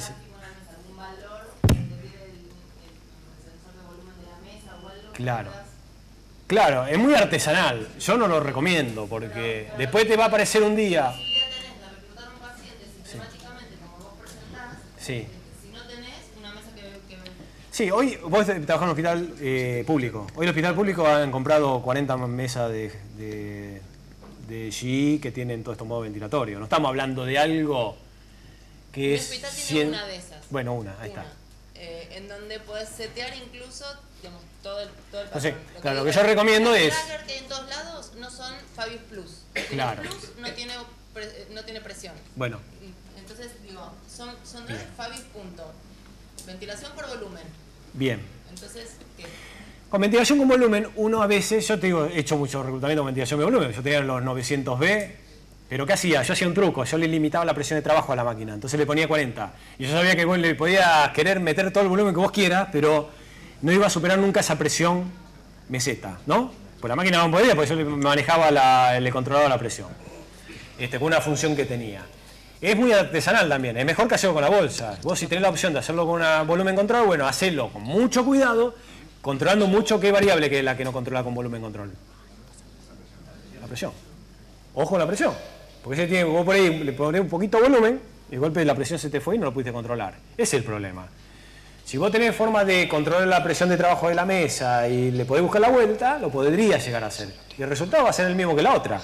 Lo otro es más seguro. Esa es la respuesta que yo te puedo dar a lo que vos preguntaste. Ahora, a la realidad que estamos viviendo, vos mismo al principio me lo planteaste como que era una mesa que parecía una mesa que puede estar en, yo qué sé, en Estados Unidos solamente, y resulta que vos una mesa de esas las tenés en el hospital. Entonces, ¿qué pasa? Estamos en el siglo XXI, ya no estamos más en el siglo XX, que usamos un fuelle, usamos un neumoven, que lo enchufamos a una mesa de anestesia, ya no usamos más eso. Tenemos otro tipo de problemas en el quirófano, que no lo teníamos hace 20 años, con el tema del neumoperitoneo, los obesos que nos vienen a operar, y cirugía de un solo pulmón, y cada vez hacen cosas más complejas, y nosotros debemos poder manejar. Y lamentablemente yo no trabajo para ninguna empresa de ventiladores, ni de máquina de anestesia, ni me interesa. Yo te digo cómo tendría que ser una mesa de anestesia para que nosotros hagamos la cosa como corresponde. Cuando vos te acerques más a este ideal, mejor te va a salir. Y mejor, más va a proteger al pulmón de tu paciente, mejor va a estar tu paciente. Vos te vas al lado del neumoven, no porque el neumoven no tenga una respiradora que son buenos, ojo. Estoy hablando del neumoven del verde ese que teníamos, que hemos usado todo, o de la mesa Ohio que tiene el fuelle ese, y bueno, vos te vas al lado y aguántatela. Que el paciente se la aguante, que se aguante el paciente, porque a vos no te pasa nada, que le está pasando algo al paciente. Entonces así. Entonces hoy por hoy, si vos me haces esa pregunta, yo primero te preguntaría dónde trabajás, si en un hospital público o si trabajás en el privado. Si vos en el hospital público te quejás y querés esta mesa y peleás por esta mesa, a mí me gustaría saber si vos en el lugar privado hacés el mismo esfuerzo para tener la misma mesa. Porque en el momento que uno quiere tener plata, se olvida de los ideales y se olvida de las cosas bien hechas, ¿no? Entonces se olvida de eso, pero no se olvida que a fin de mes los anestesiólogos estamos cobrando bien y no invertimos en lo que tenemos que invertir. Si en el lugar privado vos tenés un grupo de trabajo que factura bien, preocupate, si ese hospital o ese sanatorio no te lo quiere comprar, preocupate en buscarle la vuelta a ver cómo puedes hacer para que con tu grupo, que está facturando bien, puedas comprar algo para poder trabajar en forma correcta. Yo no te estoy hablando de la mejor mesa de anestesia, estoy hablando de una mesa de segundo nivel, donde todas estas cosas las puedes hacer tranquilamente. Te faltará un modo ventilatorio, te faltará una cosita, pero tenés una FIO2 que la podés chequear, tenés un nivel de PIB que le podés dar 30 centímetros de PIB sin ningún tipo de problema, y tenés hasta presión de control sin problema. Entonces, ojo, que cuando planteemos estas preguntas, no es porque esta pregunta es unánime, no es porque me las hiciste vos y no es nada, no te quiero avasallar con nada desde este lado, pero tené presente que las cosas hay que, yo para tener las mesas que tengo en el hospital, las fuimos a pelear, y todavía nos faltan, porque tenemos quirófanos que no están en condiciones de hacer determinados pacientes. Lo que yo recomiendo ahora es que si vos tenés ese quirófano con esa mesa, ponga las cosas complejas ahí. Ponete el obeso mórbido, ponete un tórax, ponete un chiquito, un recién nacido, ponételo ahí. Y después hace anestesia y compará. Y te vas a dar cuenta que no podemos trabajar de la manera que estamos trabajando en muchos de nuestros quirófanos. Ni siquiera en lugares estoy diciendo quirófano, porque tengo un quirófano bueno acá y uno malo al lado. Pásame el micrófono. Este es un tema... Creo que hasta legal. En el eje de la discusión de uno de los motivos que fundamentó el tema de esta charla. Estamos acá para poder conocer qué es lo que tenemos que usar para poder ventilar correctamente a los enfermos. Porque el problema grave de las máquinas que están en los quirófanos es porque los anestesiólogos que usamos esas máquinas no conocemos cuáles son a fondo las necesidades que tenemos.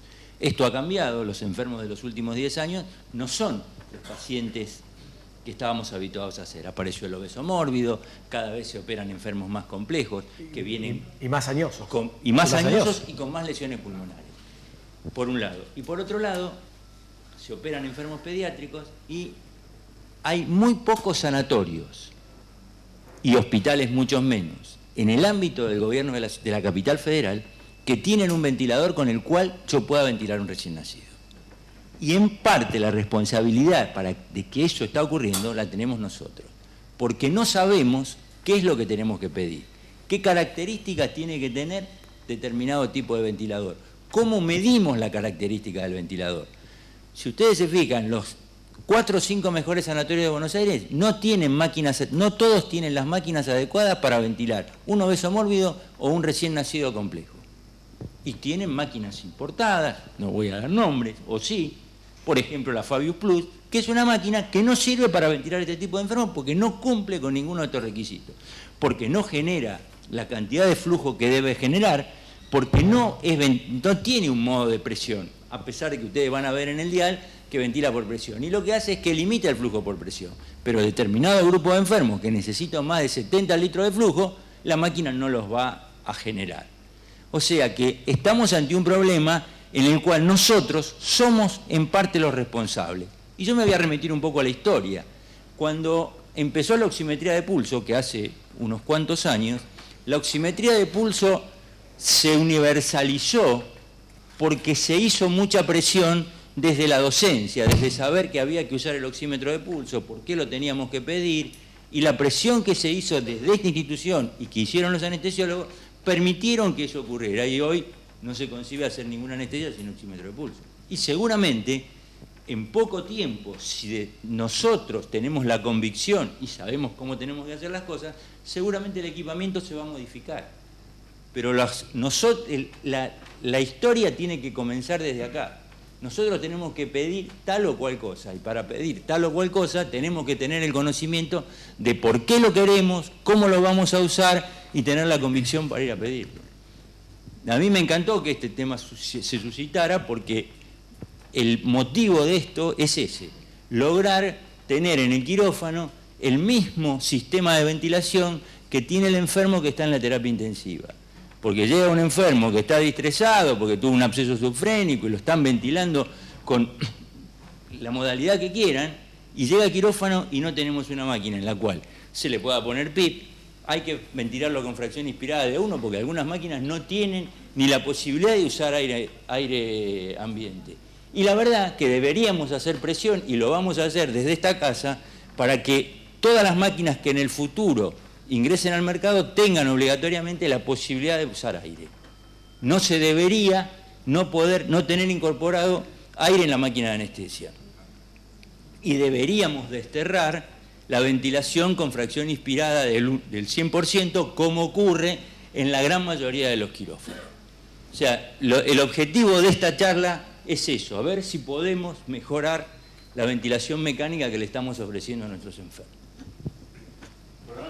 No, bien. Pero me parece que me quedé es pensando un tema... también que hay opciones en el mercado también, donde uno depende de dónde trabaje también, porque yo me planteo las cosas a veces pensando en el lugar donde trabajo y el tipo de actividad que hago, haciendo pacientes más críticos, donde uno necesariamente tiene que tener todos los instrumentos porque es así. De hecho, en el quirófano viene la jefa y dice, bueno, vamos a hacer fulanito tal caso acá, y digo, no, pará, hacémelo al lado, acá no, por todos estos motivos. Pero por ahí uno trabaja, hay alguna anestesiólogos que trabajan en cosas menos complejas, donde uno no hace falta tener la mejor mesa de anestesia con todo modo de ventilatorio. Uno puede ir a mesas intermedias, con monitoreos un poco también, inclusive hasta más básico, donde uno le alcanza y sobra para hacer anestesia porque tiene un montón de cosas. Hay cosas, estas cosas mínimas que estamos hablando las tienen igual. Y son, obviamente, mesas de anestesia mucho más baratas. Entonces busquemos la vuelta, no nos quedemos. Y como dice Marcelo, las cosas uno las logra peleándola. Y si no la logra peleando, la logra de otra manera. Nosotros ahora en el hospital, que veníamos haciendo ecografía, que nos estamos metiendo con eso, resulta que el hospital de golpe nos decía, no, ahora esto no lo pueden sacar, esto no lo pueden usar, que esto, que el otro, bueno, cómprenos una. No, ¿vos podés hacer una anestesia sin eco? Sí, bueno, no te la compro. Entonces fuimos y la vamos a comprar nosotros. La pusimos en nuestro bolsillo, pero estamos invirtiendo un montón de cosas ahí, en ese ecógrafo. Nosotros tenemos residentes y lo tenemos que formar y estamos invirtiendo otras cosas. O sea, ese ecógrafo que nos salió tanto, lo pagamos en nuestro bolsillo, no va a hacer que yo sea más rico o más pobre, les puedo asegurar. Un comentario desde la medicina crítica, nuestra especialidad. Primero que tu presencia y tus comentarios justifican que hayamos tenido la idea con Ariel de invitarte para nuestro curso de medicina crítica, ¿no? Que siempre es una maravilla escucharte.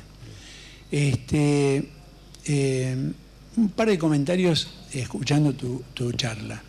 Si todos anestesiaran como vos lo hacés, tendríamos mucho menos pacientes en terapia intensiva, seguramente, ¿no? Derivados a terapia intensiva, o por menos tiempo. Por menos tiempo, ¿no? Yo no sé si es la solución, pero sí. Por lo que sabemos hoy, se supone que nos estamos acercando par de comentarios más. Uno es, cuando vos hablas del colapso y apertura de los alvéolos, y hablas de la injuria producida por ese mecanismo, haces referencia al daño que hace en el pulmón, que es totalmente cierto. Pero nosotros hablamos de la falla orgánica múltiple que produce esa liberación de mediadores, claro, que es lo que mantiene a los pacientes en terapia, a veces produciéndole... causa la muerte al paciente. El paciente se muere de falla respiratoria. Ya no se mueren más los distrés, ya no se mueren más por falla respiratoria, se nos mueren por falla multiorgánica o polineuropatía del paciente crítico derivados en un lugar de rehabilitación. Y la otra, esto es una pregunta ya, para los que no tienen CPAP y que me parece tan útil el CPAP, ¿no? ¿Qué opinás del Busignac? Esa válvula que cuesta 20 mangos. Perfecto, fantástico. Yo de hecho tengo alguna Busignac ahí dando vuelta para usarlo en el postoperatorio. Cuando hace falta, yo siempre digo que todos los besos mórbidos tendría que tener CPAP. Pero ahora estamos haciendo un protocolo, no estamos usando porque estamos viendo a ver el tema de la saturación en el postoperatorio. Pero en un paciente POC, en un obeso, digamos, no obeso mórbido, obeso, una cirugía compleja, es necesario a veces usar, sería muy bueno poder usar en vez a hora o 2 horas que se le pone oxígeno, en vez de ponerle eso, si el paciente puede tolerarlo, porque no todos los pacientes tampoco toleran la máscara, y aunque sea en forma intermitente, poner CPAP. Y el sistema de Busignac es fantástico, para los que no conocen, es una válvula que genera CPAP sin la necesidad de un aparato que lo genere. Uno lo enchufa directamente a un flujo que puede ser aire o oxígeno, con no sé si son 15 litros aproximadamente, un flujo muy alto. Eso genera, cuando el paciente expira, cierta oposición y genera un sistema de presión positiva. Obviamente necesitamos la interfase, la máscara, con el arnés bien apretadita tiene que estar. Pero ese sistema se puede usar exactamente igual, es mucho más barato, se puede usar en la sala de recuperación de anestesia, por lo menos hasta ver que el paciente por sí solo puede saturar bien y se va con una saturación similar a con la cual vino. Fantástico. Yo como solución a eso le he puesto en la máscara con el arnés el tubo, la bolsa de CPAP que trae el tubo endotraqueal de doble luz. Sí, se puede hacer también. Es una válvula orificial. Es una válvula orificial, claro. Es una válvula orificial de PIP, que son las peores, digamos. Ese tipo de válvulas son malas, digamos, por el hecho de que son orificiales. Genera mucha resistencia, un aumento de trabajo respiratorio, pero no deja de ser buena porque nosotros lo vamos a usar como un puente. La ventilación invasiva es para nosotros un puente fantástico, porque lo usamos un ratito y le cambiamos el pronóstico. Fíjese el resultado del estudio ese de Maldón del llama, que se le morían el 50%. Todo lo malo era un 50% de diferencia entre el CPAP y darle oxígeno a una máscara de Campbell. ¿Así estamos hablando de algo? Claro, y cada vez se va a no invasiva. El tema está también que está demostrado que cuando uno exagera con la no invasiva y atrasa la invasiva en pacientes que están muy complejos, la mortalidad de esos pacientes aumenta.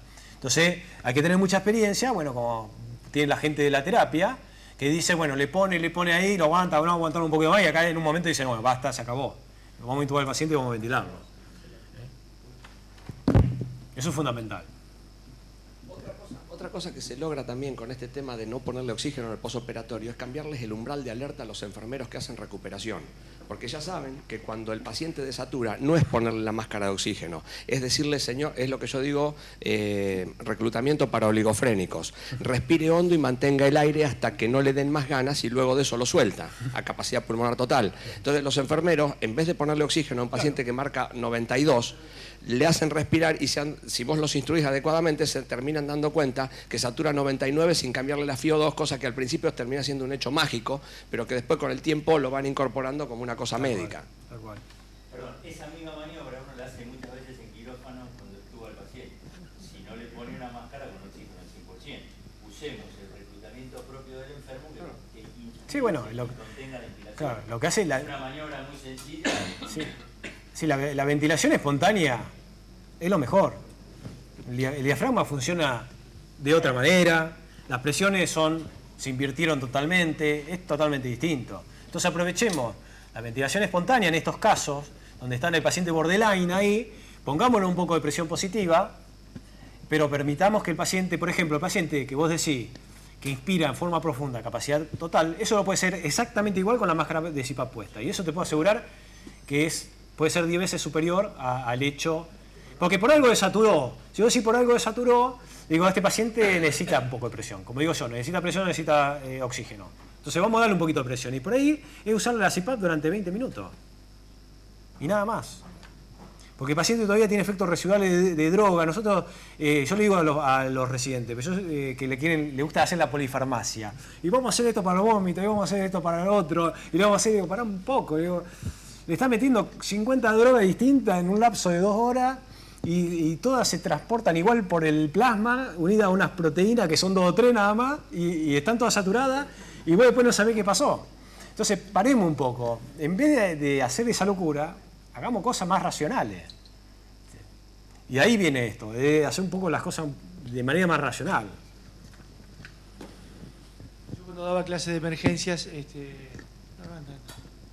siempre decía que el oxígeno es la droga peor indicada dentro de un hospital, sobre todo en una guardia de emergencia, porque llega una persona con una crisis histérica que no necesita oxígeno y se le indica el señor de maestranza. Claro. Entonces cualquiera dice ponerle la máscara. Claro. Lo que no sabía es que también se puede estar utilizando mal el oxígeno adentro del quirófano. Claro. Y para mí esto es revelador. Claro, justamente. Ojo, yo no reniego el oxígeno, porque salva vida. Así como salva, te saca chance a pacientes que están en el límite. Yo siempre tengo el paciente en el límite, no estoy pensando en el paciente normal, porque el paciente normal no nos preocupa. Anda bien, hagamos la barbaridad que hagamos, anda bien igual. Pero el paciente crítico, el que está ahí en el límite, ese que que si por un pelín lo mandá intubado, ahí ya se le cambió el pronóstico. Y si lo estubaste, por ahí arrancó solito y... ¿Cómo te va con los traslados a vos? Porque eso es un gran capítulo para nosotros. El traslado, todo lo que reclutaste, lo tuviste, que yo, en el momento que decidís trasladarlo son... Sí, yo tengo una clase hecha. 4 pisos. Una clase hecha de cómo hay que hacer para trasladar a un paciente, porque ahí viene el tema. Porque el traslado es de nosotros hacia el quirófano, pero el traslado desde el terapista, desde la terapia al quirófano, que es un desastre. Pobre, porque mandan al último, el que no tiene ganas, vos que sos el último, el residente de primer año que recién entró, llévalo, y viene con el AMBU como yo le digo. Así, a 1000. Y viene el paciente. Y sin válvula de PIP. Sin válvula de PIP, vienen despiertos, porque estaban en espontánea, estaban asistida el tipo, viene despierto, puteándolo al residente que lo está ventilando con el AMBU, porque lo está matando y él no puede hablar y no le puede decir que lo está matando. Problemas hemodinámicos, vienen negros porque no pueden ventilar. Claro, que si cada vez que hay que ventilar viene el otro vez que le tira un viandazo de... Hipotenso no por la adrenalina. Claro. No, o a veces sí también con adrenalina y todo porque están críticos. Y entonces vienen así. Y entonces yo siempre voy y le digo lo mismo. Lo dormís, le das analgesia y lo relajás. Lo traes. No, lo que pasa es que están asistidas y sí, ¿qué tiene? Si se van a meter en el abdomen yo te voy a relajar porque el cirujano lo dormí, lo analgesiás, lo relajás, lo monitorizás, me lo traes de forma adecuada con una válvula de PIP así. ¿Qué PIP tiene? Tanto. ¿Cómo lo está ventilando? Tanto. Porque vos tenés que enterarte de eso. Entonces la clase que yo digo es ir a empaparse de cómo estaba el paciente, porque si yo después hago lo que quiero en el quirófano, el paciente estaba hace 10 días con 10 de PIP, con una FiO2 de 60%, no se la podían bajar, y yo llego al quirófano y no le pongo PIP, le pongo 100% de FiO2, se lo llevo hecho un desastre después porque también, y claro, ese paciente hicimos un daño. Eso es para cuando llega. Sí, lo que vos me decías, disculpame, perdón, porque me fui para la rama, lo que vos me decías es, sí, lo que tratamos de hacer es lo siguiente, es clampear el tubo con una pinza McGill, al final de la inspiración, lo pasamos al AMBU, que ya tiene la válvula de PIP, que tiene el mismo nivel de PIP que el respirador, que no me va a dar lo mismo, obviamente, ya lo sé. Realmente yo le doy un poquito más, si puedo, de lo que estoy usando para tratar de compensar alguna pérdida, no es lo mismo. Y cuando vuelvo allá hago lo mismo. ¿Cómo tengo el respirador? Setearlo así, así, así. Así va a estar. Porque el terapista ya sabe que yo más o menos la cosa la estamos haciendo en conjunto y bien. Clampeamos, sacamos el AMBU, ponemos el respirador y se acabó. Esa es la forma que tendría que ser. Y si tenés alguna duda, se te desconectó, porque puede haber una, uy, se me desconectó, tengo duda, no, che, mira, con la pinza me parece que perdió. Lo llevo ahí, lo optimizo, veo que está todo bien, me quedo un rato, lo recluto, vuelvo a hacer el terapista y listo. El paciente está dormido, relajado y analgesiado, digamos. Esa es la forma que hay que hacer. Y si uno tuvo al paciente con más de 0,21 y menos de 100%, si estuvimos haciendo las cosas bien, el paciente estuvo con 0,4, 0,5 de fracción inspirada, todos los traslados que yo conozco acá en Buenos Aires se hacen con oxígeno al 100%, cosa que no debería ocurrir. Tenemos dos opciones, o el AMBU para hacer con 0,21 o oxígeno al 100%, cosa que debemos ocuparnos para que eso no ocurra. Uno puede tener un tubo de oxígeno, un tubo de aire comprimido, un blender y trasladarlo con la fracción inspirada que lo tuvo en el intraoperatorio. Eso es una maniobra que hay que generar mucha conciencia desde acá, porque lo peor que ocurre el traslado en cualquier institución es cómo se traslada el enfermo, desde tanto cuando llega como cuando se va. Cuando se va, en algunos lugares se trasladan hasta sin un monitor. Deberíamos poner todo el esfuerzo para trasladarlo con la fracción inspirada que estuvimos usando en el quirófano y trasladarlo monitoreado. Sí, obviamente ahí, no acá, pero en el primer mundo están los ventiladores, como el Servo-Aire, por ejemplo, donde vos podés directamente poner la cabecera del enfermo, seguir ventilándolo exactamente igual y podés hacer anestesia con eso. Y al paciente ni lo tocaste, lo único que hiciste es pasarlo así de una camilla a otra, nada más. Eso sería lo ideal, obviamente acá uno no puede pretender. Yo si compro una mesa de anestesia estoy contento, si tiene una mesa buena, digamos. Ya eso he hablado a otro nivel, pero tratemos de pelear por las cosas básicas, no. Pero es verdad, es así. ¿Alguna pregunta más? Y ya es tarde, ¿no? Para la gente pobre, está muerta ya un viernes a la... Lo liberamos.